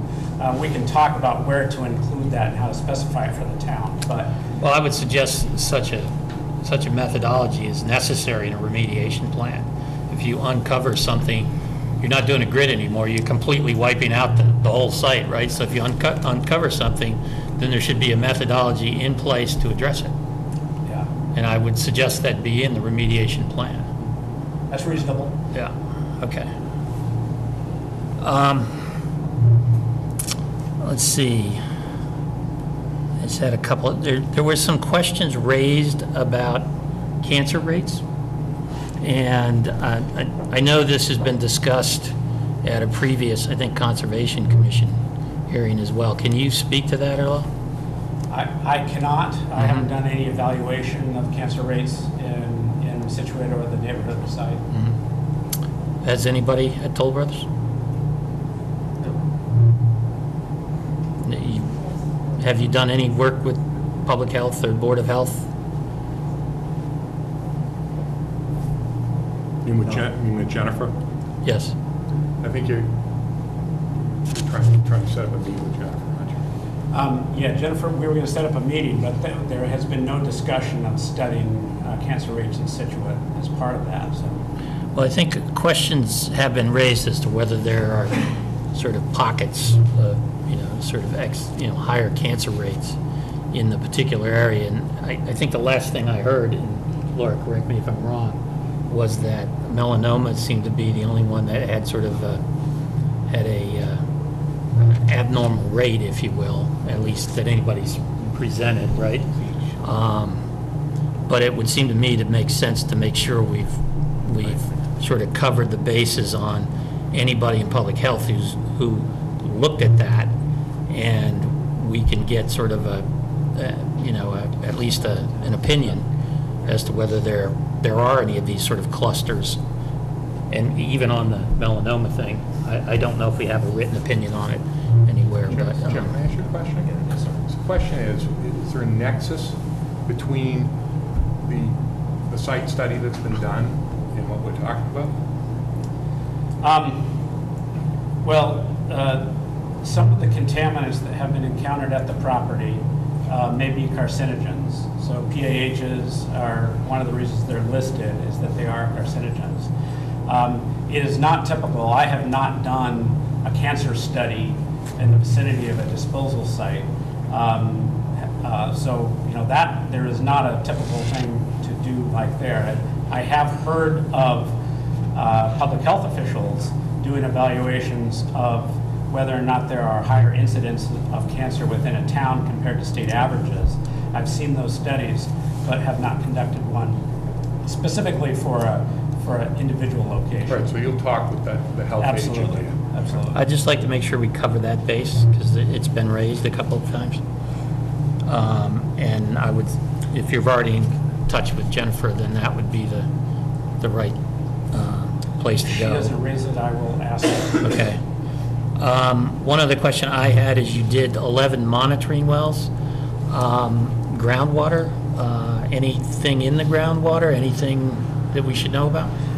Nothing was detected in groundwater above regulatory standards. It was not unusual to find that given the contaminant conditions that were encountered in soil. So that's good news, but it was thoroughly sampled. No contaminant conditions in groundwater that were worthy of cleanup. Okay. Any other questions? Laura, do you have anything? No, just that, along the same lines that, Okay. How about comments from the public? Questions? Yeah. Yes, sir. Sean O'Connor, still from Toll Road. So what is, you say you're going to remove the affected soil, 1, 2, 3, 4, because it's below the surface, so what does that consist of? 2 inches, 18 inches, 3 feet, does it vary? It varies. You know, I think I'd have to go back and look at the reports from, but there were excavations, I think, in some cases, that went as deep as 10 feet, and others that were shallow as 3 or 4 feet. And so, But none of what we're talking about now has been done yet.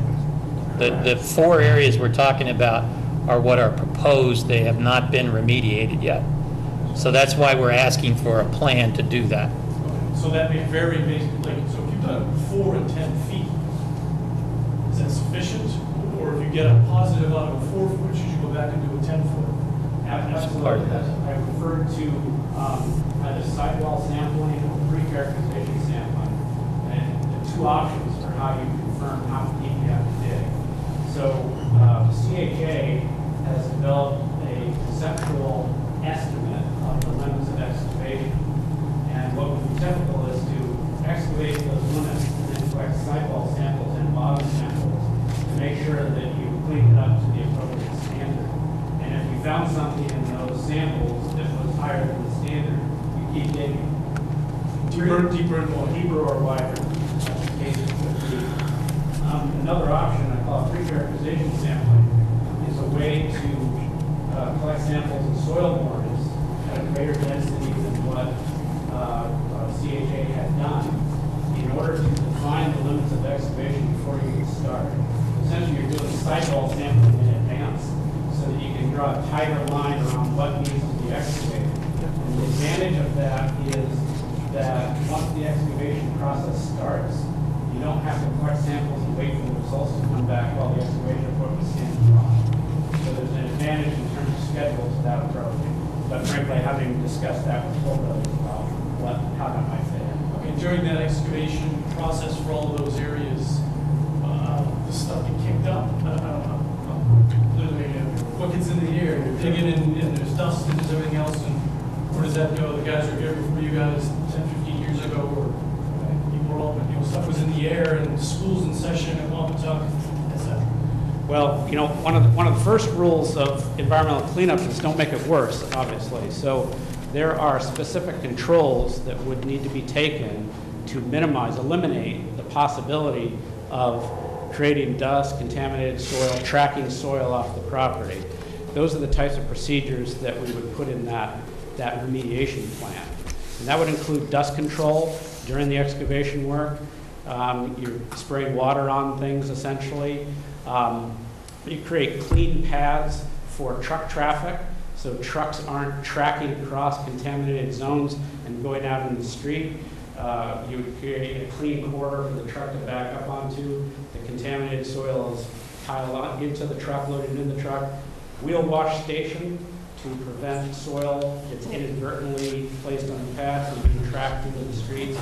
So a lot of individual techniques, time-tested, we do these on all our remediation projects to eliminate the possibility that contaminants would be distributed wider than what they are. And so Toll Brothers is taking a conservative approach to retest and then to remove all of this, right? So that's not required, is that what you said? Or? In my opinion, yes. So not required. That's right. They're going to do it anyway. They're going to do it anyway. Good for them. And so, but what's their worst case? Like, could this get worse? Like if they're doing it, you know, Toll Brothers feel confident based on that they're just going to be able to go in, scrape it, deeper, wider, clean it, and we'll be good to go, and you'll be satisfied, and the town will be satisfied, or what's the danger of it getting worse during that situation? Well, anytime you're doing subsurface work, there are uncertainties associated with it. So you're right that the conditions you could find something and have to extend the excavation in one direction or another. Fortunately, in this case, there has been a lot of sampling of this property. Literally, you know, 5 investigations were done, the site was closed, and then another consultant comes in and does it again. So I think the risks of a substantially worse condition, particularly new contaminants in new locations, is relatively low. So certainly, once you get started, there's a possibility, I think a likelihood that certain elements of that plan will change. We'll be prepared to do that. Unlikely it's going to be something significantly different. And then, so you're Toll Brothers Harvey? Yes. Right. So, two-part question. Have you recommended anything to Toll Brothers that they don't want to do or not doing? A, and then B, are there other places similar to this, Massachusetts, Eastern Mass, et cetera? So, no recommendations I've made to Toll Brothers have been refused, other than the fact that when I reviewed those reports and I said that there is a regulatory approach that could be taken that you wouldn't have to excavate as much soil. And Toll Brothers said, that's good news, but we're doing it anyway. So in that sense, they took a more conservative approach than what I think was necessary under the regulations. As far as are there other sites in Massachusetts that are similar to this, these types of contaminant conditions, petroleum, oils, PAHs, are extremely common in Massachusetts. In urban fill soils, lead, I mentioned, is widely present in eastern Massachusetts in particular. So absolutely, yes, just about every downtown development project, particularly in Boston and the Back Bay with fill conditions, they have similar contaminant concentrations to this. I've also overseen many other manufacturing properties where redevelopment has taken place where they have much more serious levels of contamination and have accomplished that successfully. Any other questions? Last question, and then we need to move on to traffic, I think. Right. Scott Greenbaum, 40 Damon Road. I understand the east side was used as munitions testing.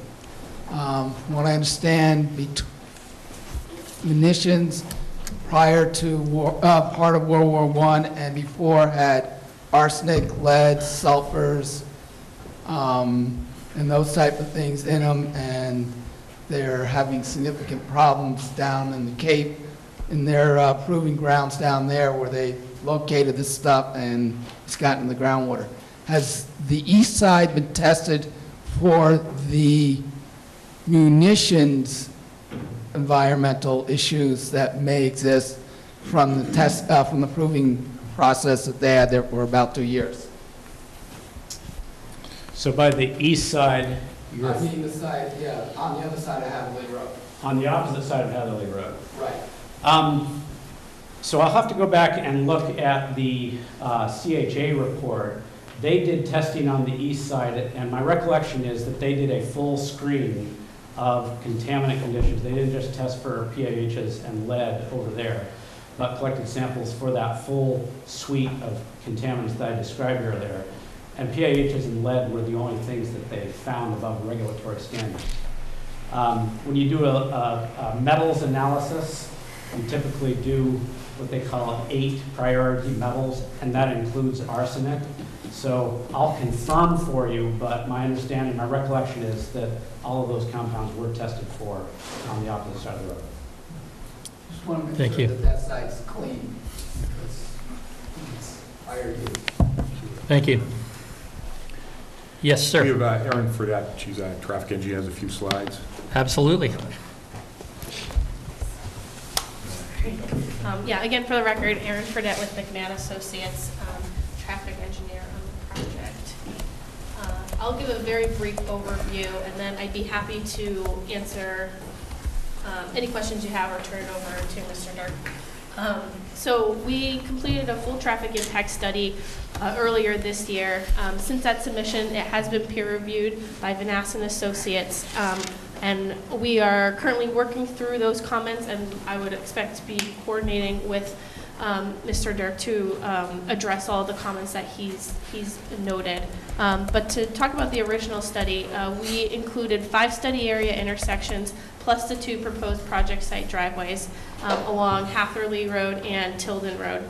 As part of the peer review, they noted the addition of 2 other study area intersections to the south, you can see in yellow, including Tilden at Beaver Dam Road and Hatherley at Jericho Road. So we expanded the study to include those, and Mr. Dirk hasn't seen any of this yet, but it's something that we're working through right now and we'll be submitting to him for his review. So you're collecting data now for it? We have, yeah, just recently collected data and are working through it.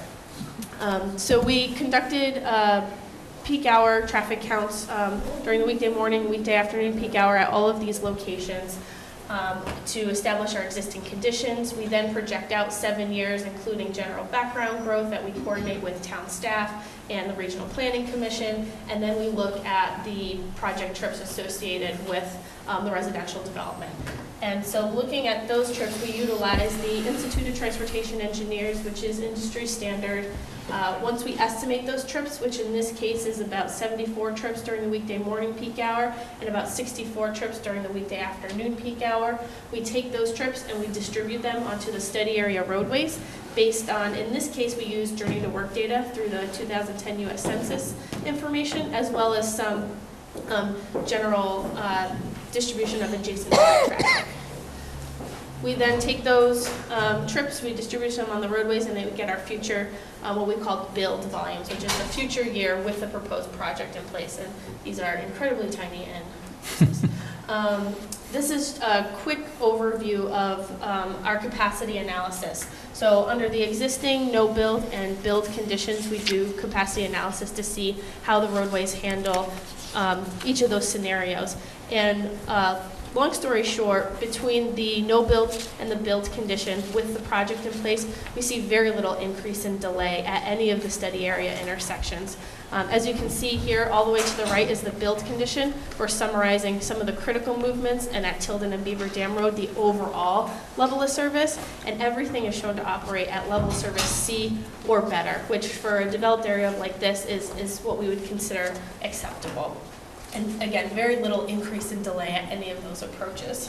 What does the level C represent?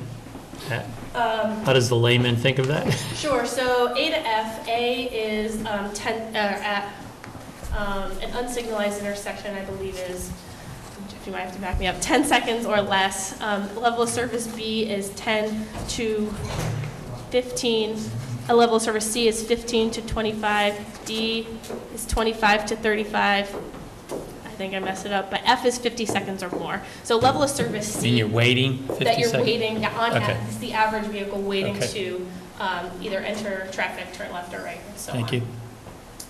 So level of service C, again, as you can see at the bottom, so C is at 20 seconds, 15 seconds, B is in the 10 to 15 range, and E is less than 10. I'm sorry, A is less than 10.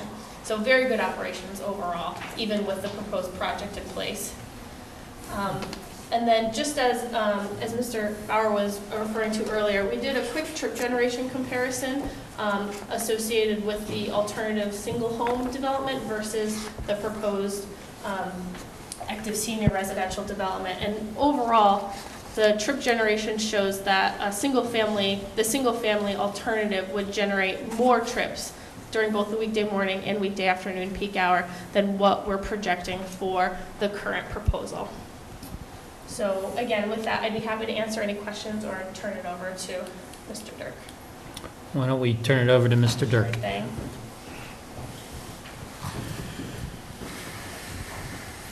Good evening, Mr. Chairman, members of the board. For the record, my name is Jeffrey Dirk. I'm a principal with Vanessa Associates, and we were retained by Horsley Witten on behalf of the town to conduct a review of the traffic study. You heard a very good summary of everything that's in the traffic study. And we generally concur with the findings of the study. We had issued a letter dated July 18th that summarizes our review of the traffic study. And as you heard, there were a number of comments that we had on the study, and they're in the process of addressing those comments. We also had the benefit of some comments from the traffic rules committee, as well as specific comments from the police department. So I think just in terms of the traffic study itself, what you heard was basically, and we concur with this, that the project as the age-restricted community it's relatively minor impact on the roadway network. So you heard those letter grades of how the intersections will operate. From a traffic engineering perspective, just like the report card you heard, generally what you want to have is your intersections operating at a D or better. So you basically just, a passing grade, a D at these locations. So what you saw was basically all of the intersections were operating better than a D, and the D is the limit of acceptable traffic operations generally. And so from the standpoint of delays, that's delays somewhere around 35 to 40 seconds on average at a location. So you can see the intersections are presently operating better than the D, and they will continue to do so with the addition of the project's traffic. The impacts were generally, in terms of delays at intersections, it went up by less than a second overall. And when we're talking about these numbers, they're over the course of an hour. So they may be within that 15 minutes, within the hour, particularly around the school hours when the school is getting out, you'll have time periods in there when you'll have more delay during those specific 15-minute periods, let's say within an hour. But overall, over the course of an hour, intersections operate at a very high level. So what you see in terms of what our comments are and what the Traffic Rules Committee and the Police Department actually focused on are some of the things that you were speaking of tonight relative to pedestrian activity and really focusing on safety. So as we look at the comments that we have outside of kind of expanding the study area, and that was requested by the Traffic Rules Committee, some of the things that are being looked at are pedestrian accommodations in the area. Again, it's a theme that we heard tonight. In particular, looking at Hatherley Road and Tilden Road, we've asked for some additional information on daily traffic volumes, but also most importantly is the speed of traffic on that roadway. The speed of traffic on those roadways is going to translate into two things that are of interest to us as well as to the police department, and I'm sure the residents as well. As we think about lines of sight at these new access points we're creating, we need to make sure that the access points can function safely for the actual speed of traffic on the roadway. The original traffic study looked at sight lines at those intersections based on posted speed limits, which is one method of doing it. But what you really want to understand is how are people driving on those roadways in relation to posted speed. Sometimes they're within a 5-mile-an-hour pace, which is fine, but oftentimes we find that people are going in excess of that. So we want to make sure that they collect information so that we can assess those safety conditions based on the actual speed of traffic on the roadway. That also will translate into pedestrian accommodations. A key thing that the town, as well as ourselves, is concerned about, I'm sure the applicant as well, is to make sure that as people are walking both within their community, but also as they come out of the community onto the public ways, that the speed of traffic in relation to what we have for pedestrian accommodations are in line.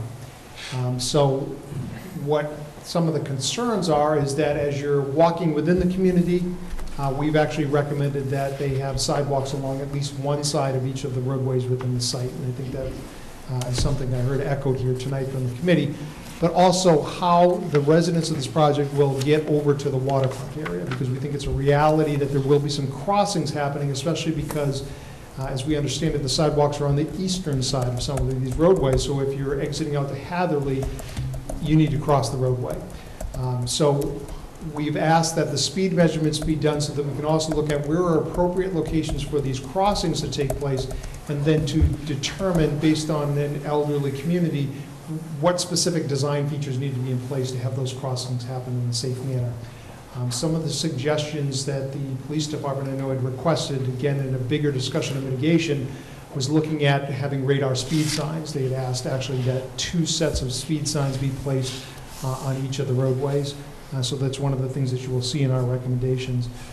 So I know the applicant will be responding to each of those. Those are some of the highlights. The other thing that we've asked them to do is collect crash data from the police department. There were 2 intersections within their study area that the number of crashes, they're relatively low. But what was found is that the number of crashes in relation to the volume of traffic going through the intersection was disproportionate. So we would expect a lower incidence of crashes based on the volume of traffic going through the intersection.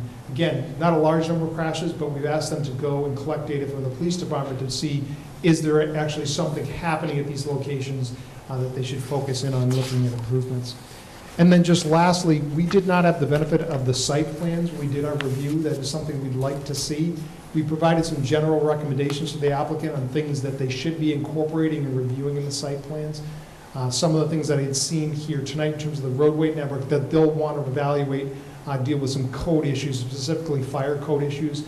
I think some members had mentioned these dead-end roadways. We understand from an operational perspective from the residents how those will function, but there is a minimum, actually a maximum distance that the fire department is allowed to travel on a dead-end road before they need to have turnaround requirements. And so I think that the plans will need to get revisited to make sure that they in fact are building these things in. We also would like to see a turning analysis to make sure that a fire truck can actually circulate within the community. So that may result in some changes in the site plan. It's probably better that the applicant get those to us, or at least evaluate them early on so they can see how that will impact the build-out of the project. So be happy to answer any questions you might have. And all of those comments have been provided. You have all those comments in Van Ness's write-up. So, right. I did have one question, and it's probably more theoretical than anything else, but I noticed that the data that we relied on was acquired in February and then adjusted for seasonality. I guess my question is the seasonality adjustment an adjustment for the seasonality of Scituate? Is there some general seasonality? And I'm just thinking of summertime traffic is significantly different here than February traffic. Sure. And so I believe you're correct in the time frame of the counts. And so what we typically do is if the traffic volumes that we see are lower than what we're anticipating for what we call an average month, then we will seasonally adjust them up. And that's what we did in this case. We seasonally adjusted them up to an average month. And we typically use permanent count stations in the area. In this case, I believe there were count stations on Route 3 or Route 3A, which typically reflects that summer seasonal traffic volume. And so we utilize those to identify an average month, and then we seasonally adjust those traffic volumes up. Okay. So it is based on sort of local seasonal adjustment then? Yes, Okay. yeah, we try as Thank you. best as we can to get those permanent count stations as close to the project site as we can. Good. Questions? Yeah, I hadn't really thought about it, but being a 55 and over, does that affect traffic flow? Traffic flow, is that what you said? Yes. You mean in terms of speeds and driving? Maybe variation in peak timing? Sure, it certainly does change when those project trips would be entering and exiting the site. That's why the peak hour trip generation for this generates at a lower rate than, say, a single-family home, because a single-family home is more likely to have, 2 cars that are going to daycare and school and work and having a lot more trips concentrated in that commuter peak, whereas the 55 plus, some people are still working and they still may enter and exit during those peak periods, but many are retired or have some more flexible schedule, and so they're not as restricted to leave and enter during those peak times, so they're a little bit more spread out during the day.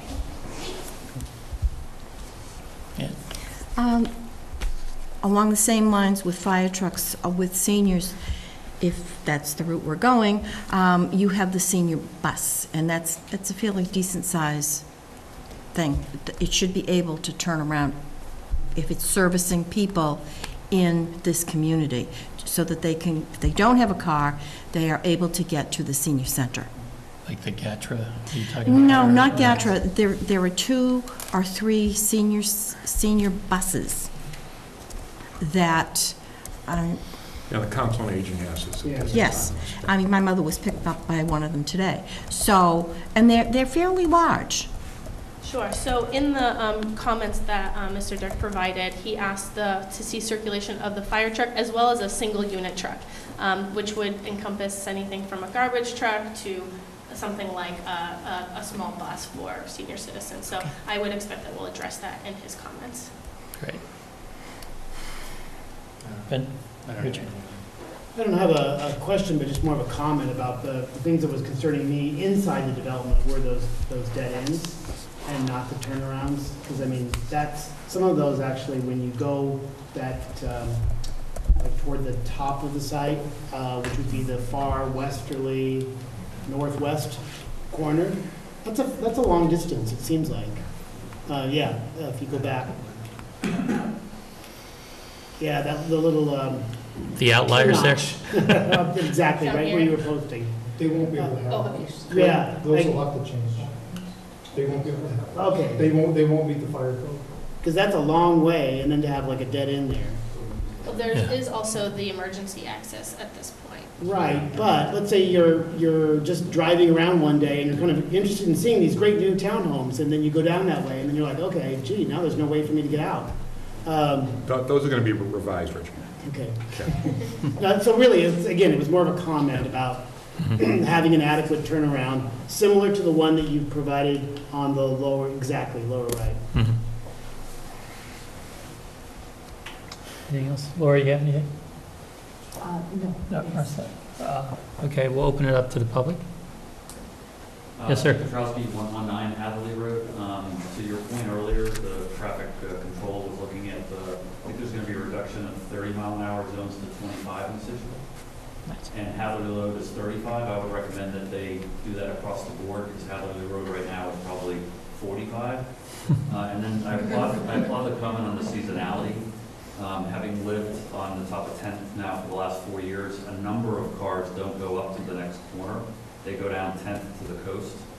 And I was wondering why we would not have done a peak summer season on all those roads, access roads versus just major intersections. Because having sat at those lights or try to get out of my driveway on Hatherley, there's a lot more traffic. And then when you add in the construction vehicles, which are much larger than regular sized cars, those of us that are watching all the construction on the seawall know how big those trucks are and how slow they go. I don't think it really takes into account exactly what's going to happen in terms of the time. I think regular cars, yes, but not the volume of 5 years of truck traffic. Sure. So in regards to the peak, the seasonal peak, like I said, we do adjust up to try and reflect that. We are looking at the traffic volume counts that we just did at Jericho and at Beaver Dam, and those were in August, and it gave us an interesting data point to see that difference between when school is in session and during the summer. And the reason we did it when school is in session is because the school is so close, and we even looked at a widened peak period to try and address that, because schools can generate quite a bit of traffic different than that commuter peak.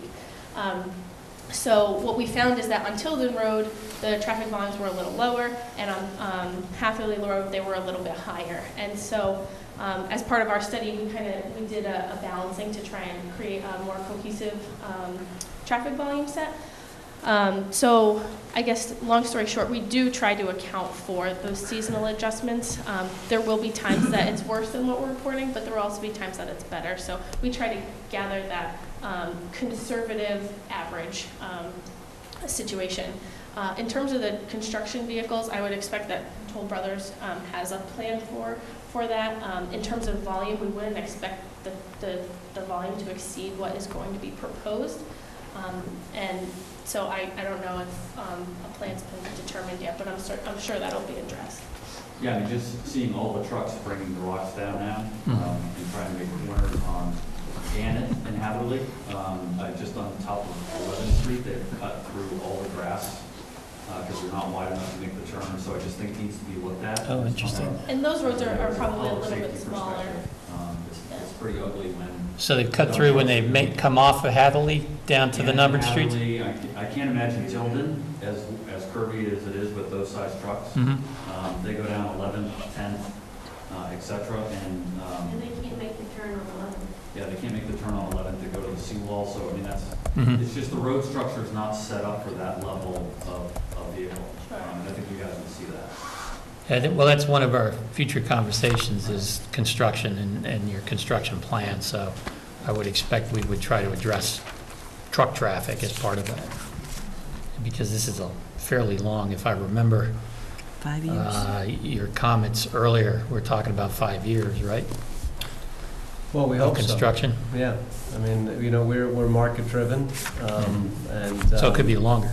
It could be faster, it could be shorter. We've had communities that we pro formed at 30 a year and we did 60 or 80 even, I can think of, in Massachusetts. And, you know, none of us want to relive the recession. So to be very direct about it, you know, we do as much as the market will bear, but we have the capacity to build at that 50, 60 a year pace. So, you know, our Is pro that what forma your here, construction plan will be based on? our pro forma here is about a 30 a year type of pace. And when we talk about construction planning, It'll be designed with the thinking that we need to react to, speeding up, slowing down, looking at where the trucks are likely to come in from. Some of our lumber trucks are larger, concrete trucks always are a challenge, so we're used to that. We're used to working with the building department and the fire department and the police department to hash out those nuances. Some of the nuances, like turning onto a side street that, we're new to the neighborhood, we don't realize that history, so, some of it is get in the field and have our on-site managers work with the local staff and the residents to figure it out. Okay. Any other questions? Okay. I think we've gotten through our entire list tonight. So I appreciate everybody's time and effort tonight. We had quite a list, and I hope you were keeping track. I will try to, I will try to circle back and just keep sort of summarize what I think we heard, but I think it's going to be key to make sure we get comments back to Horsley Witten on the comment letters that have already been delivered. Mr. Chairman, may Yes. I interrupt? Sure. Excuse me, sir, before you leave, you had asked a question about contaminant conditions on the eastern side of Hatherley and whether or not they've been tested thoroughly. I just checked the report, and they did do the full list of analysis on those samples, including for explosives. Okay. I'll cross that one off the list. Okay.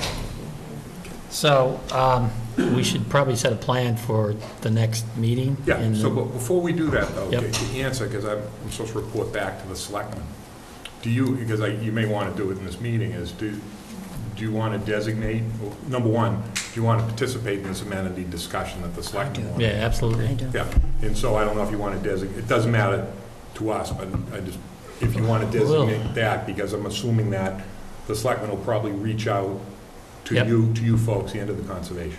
Yes. Tell them we'll designate 2 people. Fine. They can contact me. Okay, great. Okay.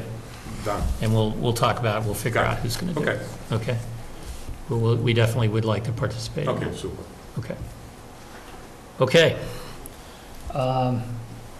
Next on the list, we obviously need follow-ups on Yeah. all these issues, right? And I talked to Karen, is October 12th is what I think what fits in, because I think one of the important things, actually, the special permit, is that all the board members are here, because when the new alternate comes, that person's not going to be able to participate in this hearing anyhow. Right. So if October 12th, everyone's here, that's what we'd like. And we did change the meeting to September 21st, correct? That would It's full. Yeah. Okay. The 24th is, we're proposing to cancel, I mean, the 14th we're proposing to cancel, because nobody's here. Right. So, but we do have the 21st. But the next one for this would be October 12th. I see we've got an hour and a half. I think that's enough time. We had talked about getting on with the agenda a little bit. Yeah. I'd just like to make sure we have enough, we cover as many things as we We don't can. have the second item actually scheduled yet. Okay. So that's something that we have to do, we have to talk about in the office. Okay. I would suggest we block off a couple of hours, just because I'd like to make sure we get through everything, There may still be a lot of follow-up items, but I don't want to hold the process up either. We'll do our best to. Okay. Okay. So we'll have follow-up items from this meeting on the 12th, and then we'll have additional items for review. And I don't actually have the list sort of laid out yet, but we'll probably Whatever you need, give it. coordinate with you. Let's coordinate after the fact and sort of put that list together, and we can publish it. Yeah, and also I want to just mention, since you said that on the 12th of September, the design review was full, they might have to have another meeting then. When they get, of course, when they get. Things get submitted. I mean, we're not gonna, just because the design review said they want to meet the 12th, that it might not work with the schedule. Okay. Yeah, it's, obviously, all of this is dependent on sort of feedback and information, Absolutely. right? So, Understood. but right now, we'll target the 12th as the next meeting. And we probably need to make a motion to that, right? Motion to continue? Yeah, I was gonna try to work in anything else that we needed Mhm. into that motion. So I had said something here about, for the design review, the applicant will provide, say, maybe 7 to maybe allow a couple extras for the planning board. Or we could have one for every member of the planning board. Copies of the most popular 3, 4, and 5 unit buildings. 7 copies of elevations of the most, maybe the most popular 3, 4, and 5 unit buildings to the planning board office by September 5th. If we can check for September 12th, does that make sense? No. What makes sense in terms of what you can deliver and how soon? If the 5th is what you want, we can get it done by then. Do it. Okay. I'm just thinking, we could have it the design review, she said, Is this, They can do it. We'll do it. September. Even a week before a meeting. Understood. You got it. are we talking, we're talking October, correct? No. You're talking about the No, design September, review. Oh, for all right. design review. All right. This is not for this. September 5th. Okay, and then, did you want to include anything hearing's in the there 12th. about, getting some of the data that, That's what they're talking about, it hasn't been sent. getting some of the data that Horsley Witten, wants? Well, I'm assuming we're going to have We're gonna responses get to lists all of the. every single thing they want. Yeah. Yeah, that's done. I'm assuming we're going to get all responses from requests from Horsley Witten, right? All you're looking for is a motion to extend, right? Right now, but I think what Laura wants to do is just try to define if there are some deliverables that we need by a certain time.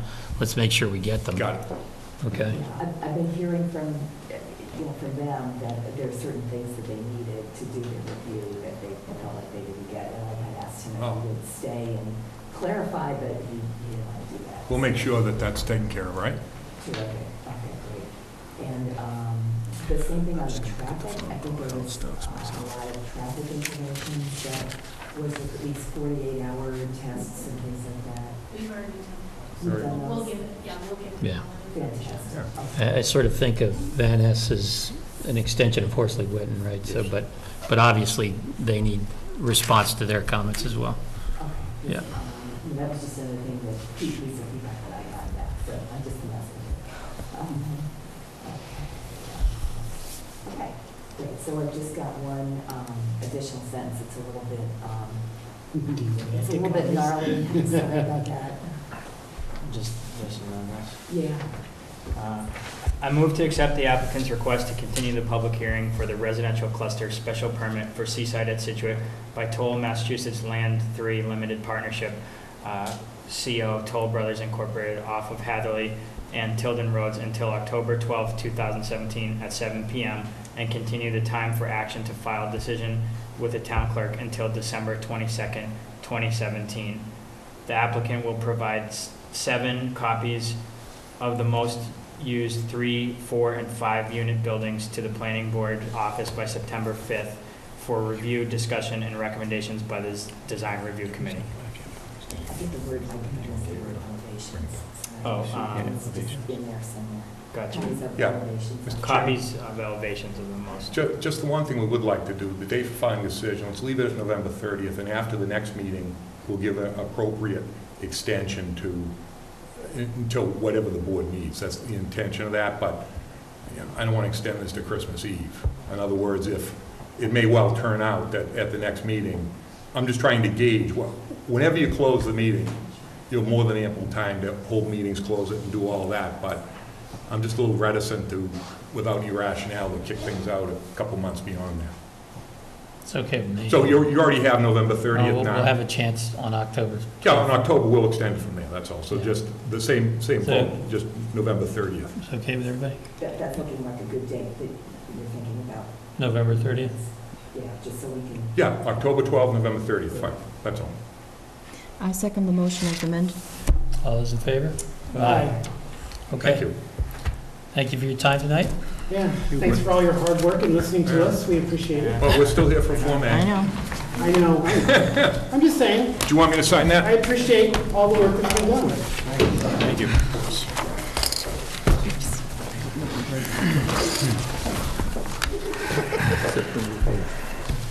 Is that? September 1st? It's September 1st. Okay. I've got so much paper, I think I've buried my agenda now. Thanks. Oh. So we're doing a Form A on this project now? Yeah, and the reason which I try to explain is as, this is basically in response to Horsley and Witten's comments. And from the outset, it's always been single-family homes, but for analysis purposes, we didn't want to, we want to be fully transparent, so therefore the traffic, all the things looked at, and they include that, although it's not part of the special permit. But what happens is, for a single-family home standpoint, they're not going to be part of the condominium association. The special permit covers the condominium association. So also, what it also allows is those lots are in conjunction with that larger piece of land. It's like to start a conversation with the town more seriously about this is the parcel of non-buildable or parcels of non-buildable land that the town may want. And the reason for that is as follows, is if the town is going to take the land, and if it's under care and custody of the Conservation Commission, that's something that can be done by a vote of the selectmen and the vote of the Conservation Commission. If it's something that is not going to be under the care and custody of the Conservation Commission, it's something that has to be accepted by town meeting vote. So we want this cut out to start the conversation, because if from a selectman's standpoint, they want that land, we'd be ready to deal with that. We have to define the parcel. So this would cut it out of the residential cluster subdivision request? Correct, and as we said there, we will file, as Horsley and Witten suggested, we'll refile the dynamic to say lots 1 through 10, well, I just use those numbers, I can't remember on the plan here, are not part of the residential cluster special permit. But for analysis purposes, for stormwater Wetlands Protection Act, the whole analysis remains the same. So it's not, the intent here isn't to change the demographics here. It's not at all. It's exactly the same.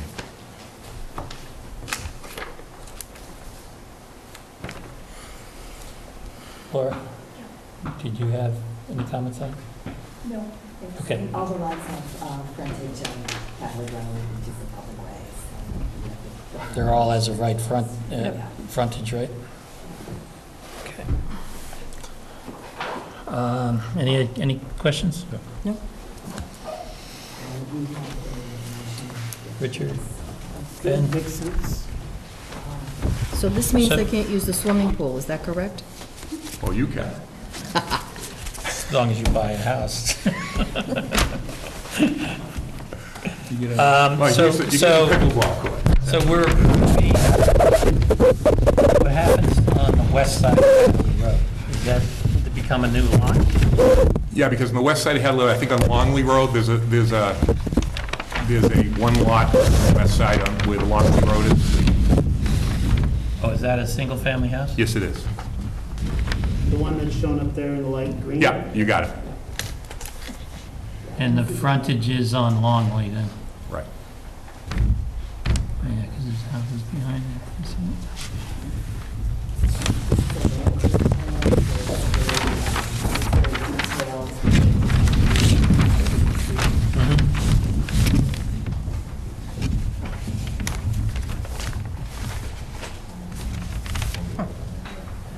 Okay, and I assume the wetlands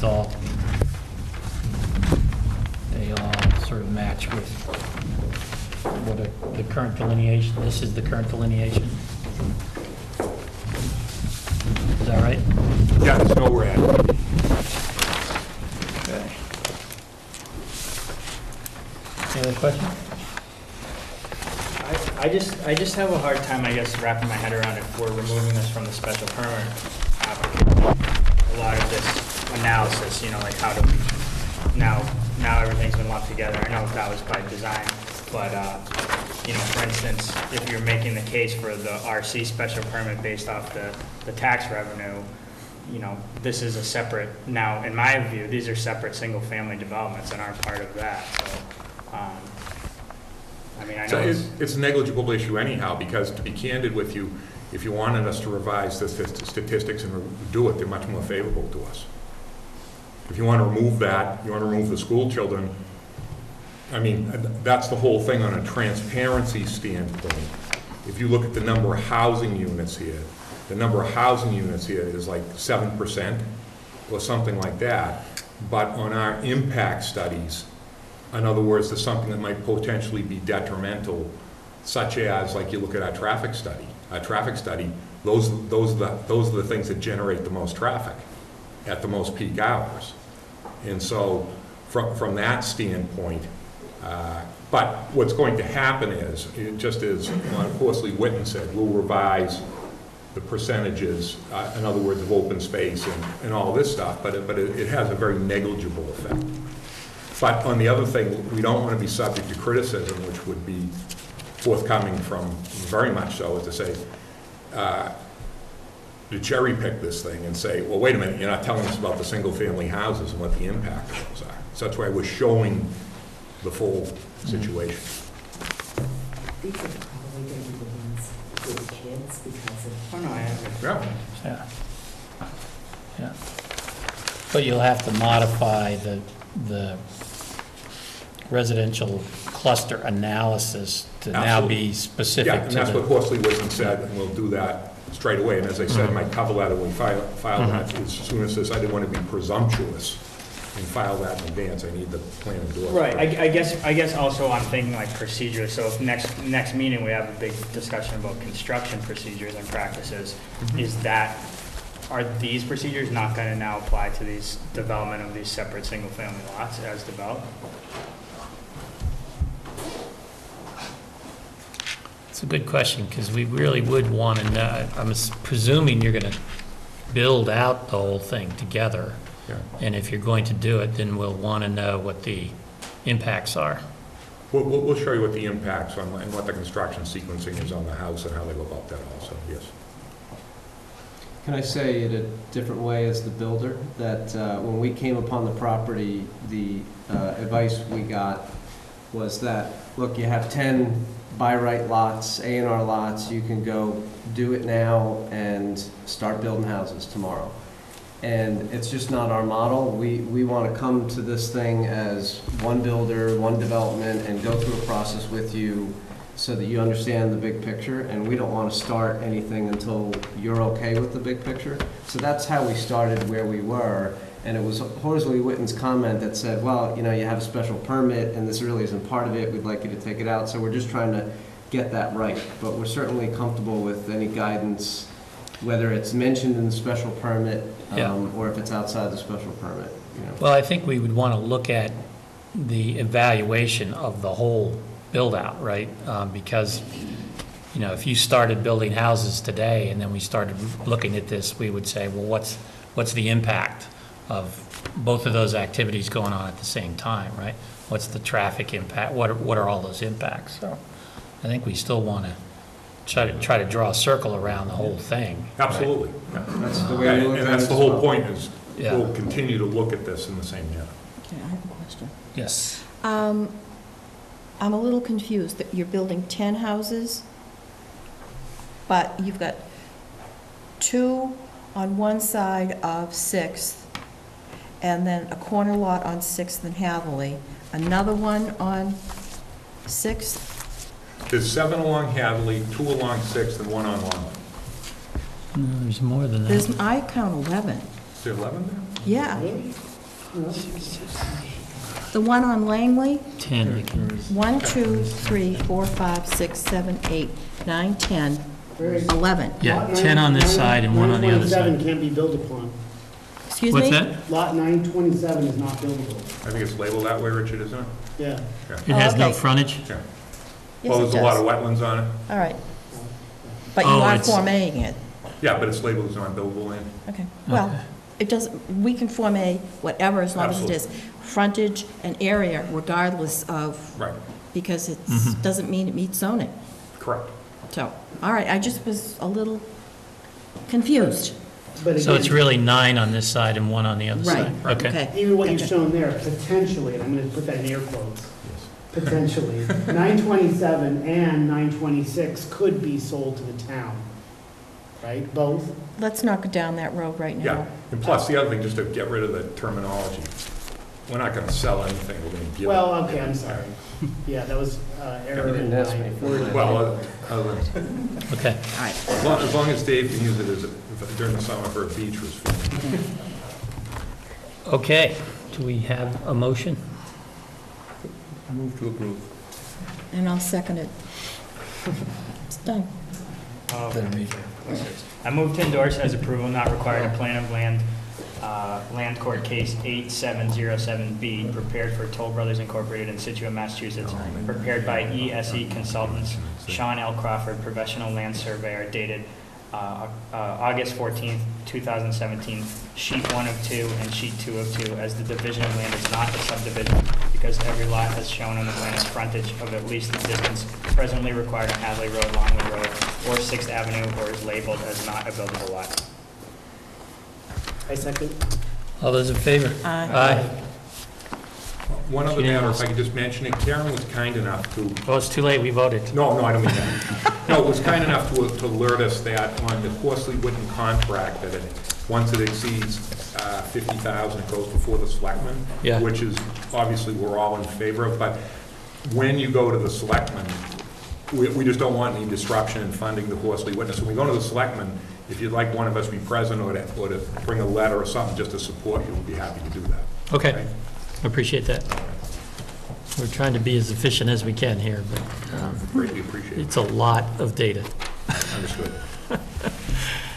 Okay. Thank you. Thank you, guys. Let's see. So that is our request. Is that the next thing on the agenda?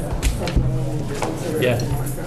So give me the background here. What's the deal? So the deal is the contract is for 49,500, which it has to say under 50,000 without the selectmen signing it. And their contract didn't include reimbursables like mileage and copying and things like that. And there's a couple of things that have gone, one thing has gone over, has been the wetlands review, because it's more complicated than they expected. But just to allow a little bit of leeway, so the planning board and the applicant don't have to all have everything grind to a halt in the middle of the review because there's not enough money and we don't have a contract and so on. Nancy Holt suggested that that the planning board request that the selectmen increase the limit on the contract amount, and, then we can also ask them to sign a new contract with Horsley Witten. And, just to allow a big buffer, we could go and ask for 75,000 total, or if you think that's too much, we can make it less than that. But that will allow plenty of leeway in case something comes up, or this process goes on for another 6 months, but I know it's not going to do that. I would be in favor of asking for a number once and saying, not to exceed a number, right? As opposed to, let's raise it to 60, right? And then we come back, let's raise it to 70, right? So, I mean, what's the answer going to be? No, we're not going to do that. I mean, we're going to need the support we need, right? And we are trying to be as effective as possible, but I don't think we're going to go and bid it to somebody else at this point, right? Yeah. So I would say you figure out what you think the right number is if you talk to them, but that's what I would say.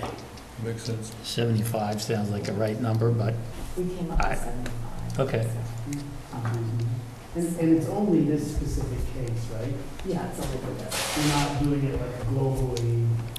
for the rest of our lives. Exactly, Yeah.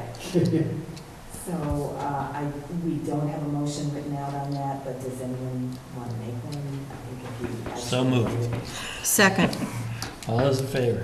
Aye. So you'll put together the paperwork, whatever we need to send to the selectmen? Yeah. Okay. I think it could be, Do we need to could be meet? September 5th, that they'll be meeting on it. I won't be here September 5th, so you'll drag somebody else. Yeah, I won't be here either. Actually, believe it or not, I will It'll be be. in Brad's lab, I think. I'm here the 5th. So Ann will be there too, so Yeah. that'll be, All right. So, okay. okay, and then there was, let's see, there was the one thing about the 529, 531. Yeah. for the 1070. Did you all see that? Yep. So at this point, I'm not sure what the heck we do. Well, Right, I mean, we have a sort of an invalid or a permit that's void now, right? Yeah. Mike Hayes just asked me to get some feedback on what he was proposing to do, which is to ask you if you would vote that the special permit is void, and then also take up a site plan review for the same driveway. When the driveway was first submitted, the application for the driveway was first submitted, it was submitted as a special permit, but it didn't need to be. That was really overkill. So Mike is going to come in just asking for the site plan review. Does that change notification at all? A little bit. It doesn't have to be advertised, but we'll still notify the immediate abutters, who are the ones that we've been hearing from. Okay. Yeah, I want to make sure people are notified of it, right? So that would be the key, I think. And then I guess the only other issue on site plan review versus special permit is whether, as we talked about before, whether that changes the latitude we had before in what we can condition the site plan review with. Because we're going to come up with a new document, right? Yeah. And I'm sort of envisioning the new document says everything the old document says, and maybe a couple other things, given what the abutters have raised already, right? Yeah. You've always handled the site plan reviews just the same as the special permits on these, so I think you can add more things in. And particularly where it was kind of been screw up. Yeah, I just don't want to limit what we've already done by taking a different path. I think you could still do it, the special permit is legally a little bit stronger, but I think you could really still do everything. And is there a reason to do site plan reviews as opposed to special permit? I mean, why does he just ask for another special permit? Because I think it's a shorter time period, because it doesn't need the ad. The ad has to go in 2 weeks before the public hearing, so that, kind of stretches out the time frame to about a month from the time we get the application to the time we Okay. can act on it. It changes the vote too, right? It changes the vote, yeah, from 4 out of 5 to 3 out of 5. Okay. Any thoughts? Do you care one way or the other? Or? No, not really. Let's just get it done. I mean, these people, through the buyers, through no fault of their own, are really being hung up tremendously. So, Yeah. and we need to get it resolved, and the more quickly we resolve it, the better it will be for everyone. Well, I suspect we're going to get additional comments from the abutters, though, right? So we're going to have to address those. And we will, I'm sure. All right. Do we need to make a motion? I don't think so, I just Okay. wanted the feedback and the kind of consensus. Do we need to vote that the permit is null and void, or it already is, right? By definition. Town council said that it is. He wants you to take it, I think it doesn't make that much difference one way or the other. Maybe it's kind of cleaner to take the vote, but you wouldn't take it now, you can take it when it comes to the site plan review. Okay. Okay. Then I think we're in agreement to pursue it. He can pursue it as a site plan review. But we're not issuing CFOs or anything, right? No. Okay. All right. What else we got? Accounting? We have any accounting?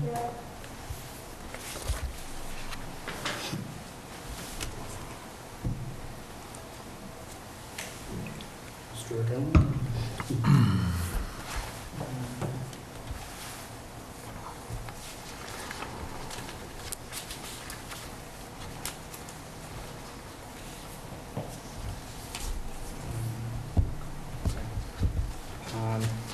Move to approve payment to Horsley Witten Group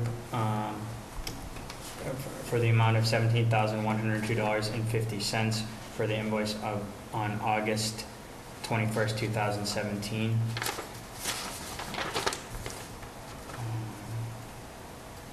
Sorry, I'm just trying to make sense of it. I wrote the motion out already. Sorry. I think it was over there. It was right in there. It's at the very back. I saw it. Sorry. Good. No, that's... It's not it? That says minutes. Yeah, it might have just got reversed in there. Right here. That says Oh, minutes. meeting minutes. These are my reminders. I just put, sorry, I messed Oh, up. no problem. I just... We've already got it on. Is that the only invoice? That's the only invoice. Then we can. These are just itemized. Second. It's All those in favor? Aye. Okay, it's approved.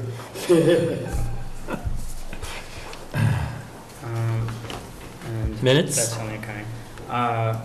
I move to approve the meeting minutes of May 11th, 2017. Second. All those in favor? Aye.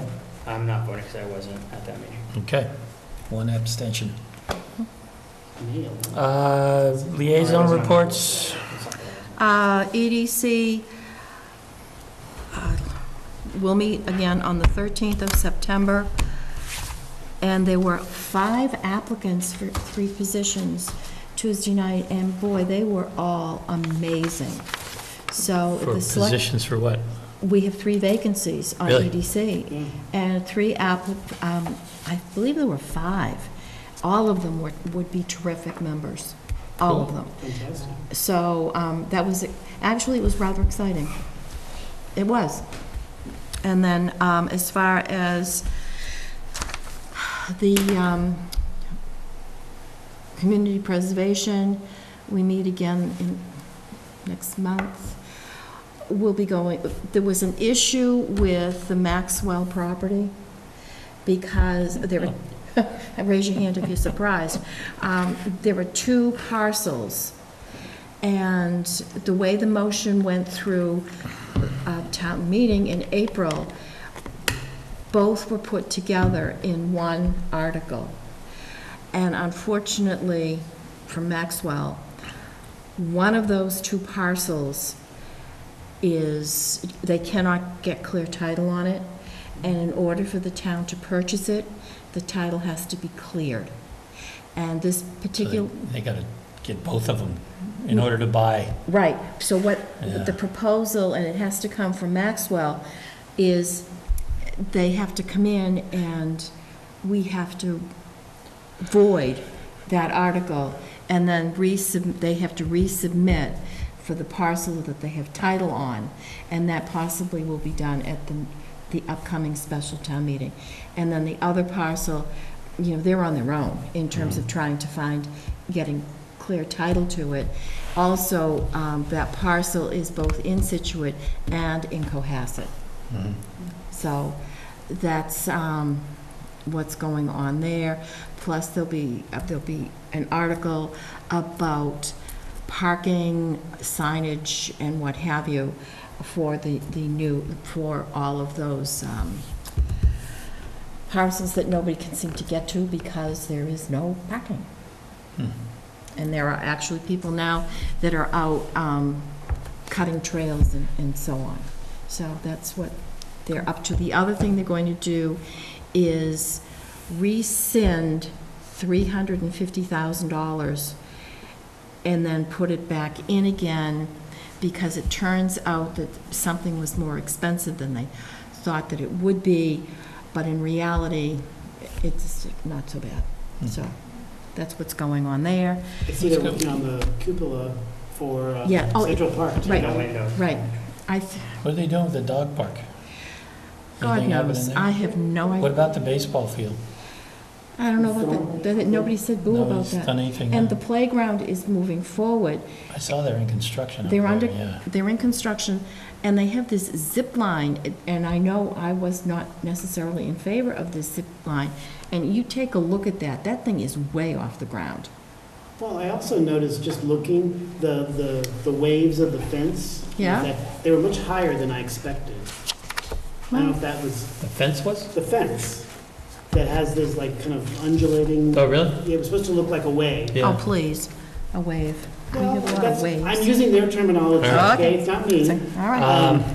It just seemed a little bit higher than I was expecting. We're down to town planner report, and this may be your last. Well, it's been wonderful, what can I say, and handing like the baton over to Brad, and, yeah, we're kind of doing Scituate by immersion over the next week and a half, and September 1st is really my last day.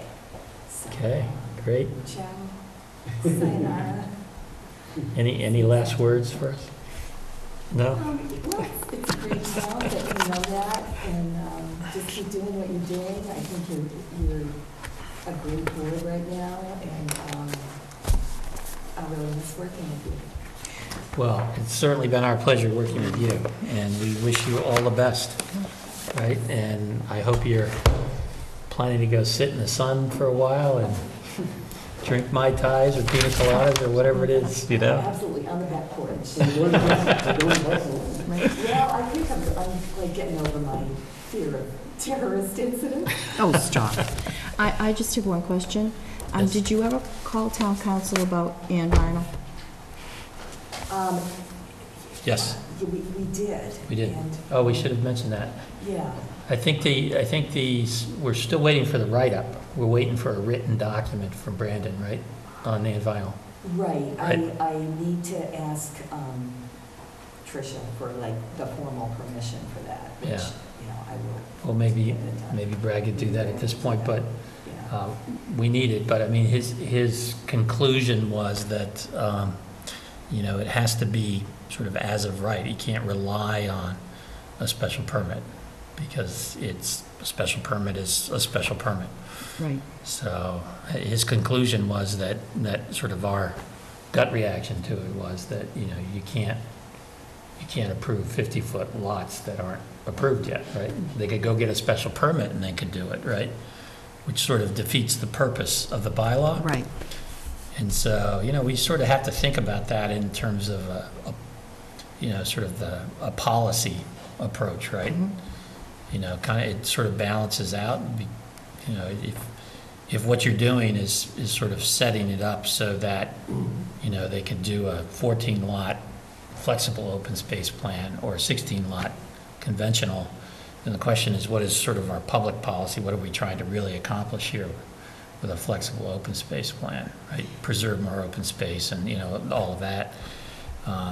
If that's sort of the better outcome, we're not set up to necessarily deliver a better outcome. We don't have the legal authority to do that, right? Right. Well, what he's trying to do, if I understand it correctly, is to go from 16 for conventional to 16 for an open space. Correct. But, as has been pointed out, 2 of those lots are behind other lots.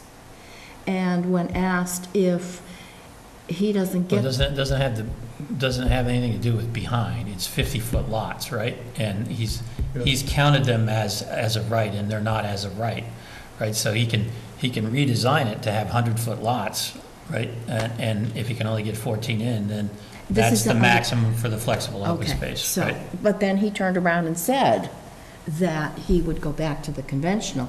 Well, he has every right to... I guess that was my point, is that the way it's developed and maybe the way Scituate works, it may not, the flexible open space plan in certain circumstances may not sort of entice somebody to do a flexible open space plan if they can get 2 more lots with a conventional, right? Right. So, Well, and the other. but, I mean, regardless of that, I think at least town council has said that, it should be sort of an as-of-right conventional density sketch plan, right? And that- We would, and it's just a matter, it has to be a matter of right period. Yeah, I mean, that's where he came down. He was doing the research, so we don't have anything yet, but. It's kind of a shame, because I think you could hold up 2 lots for low-income housing. Yeah, I mean, maybe just we need to modify we need to modify zoning regulations in order to do it, but, I mean, you could actually modify the flexible open space zoning reg at town meeting by saying, you can consider 50-foot lots in the dense sketchy or whatever, but.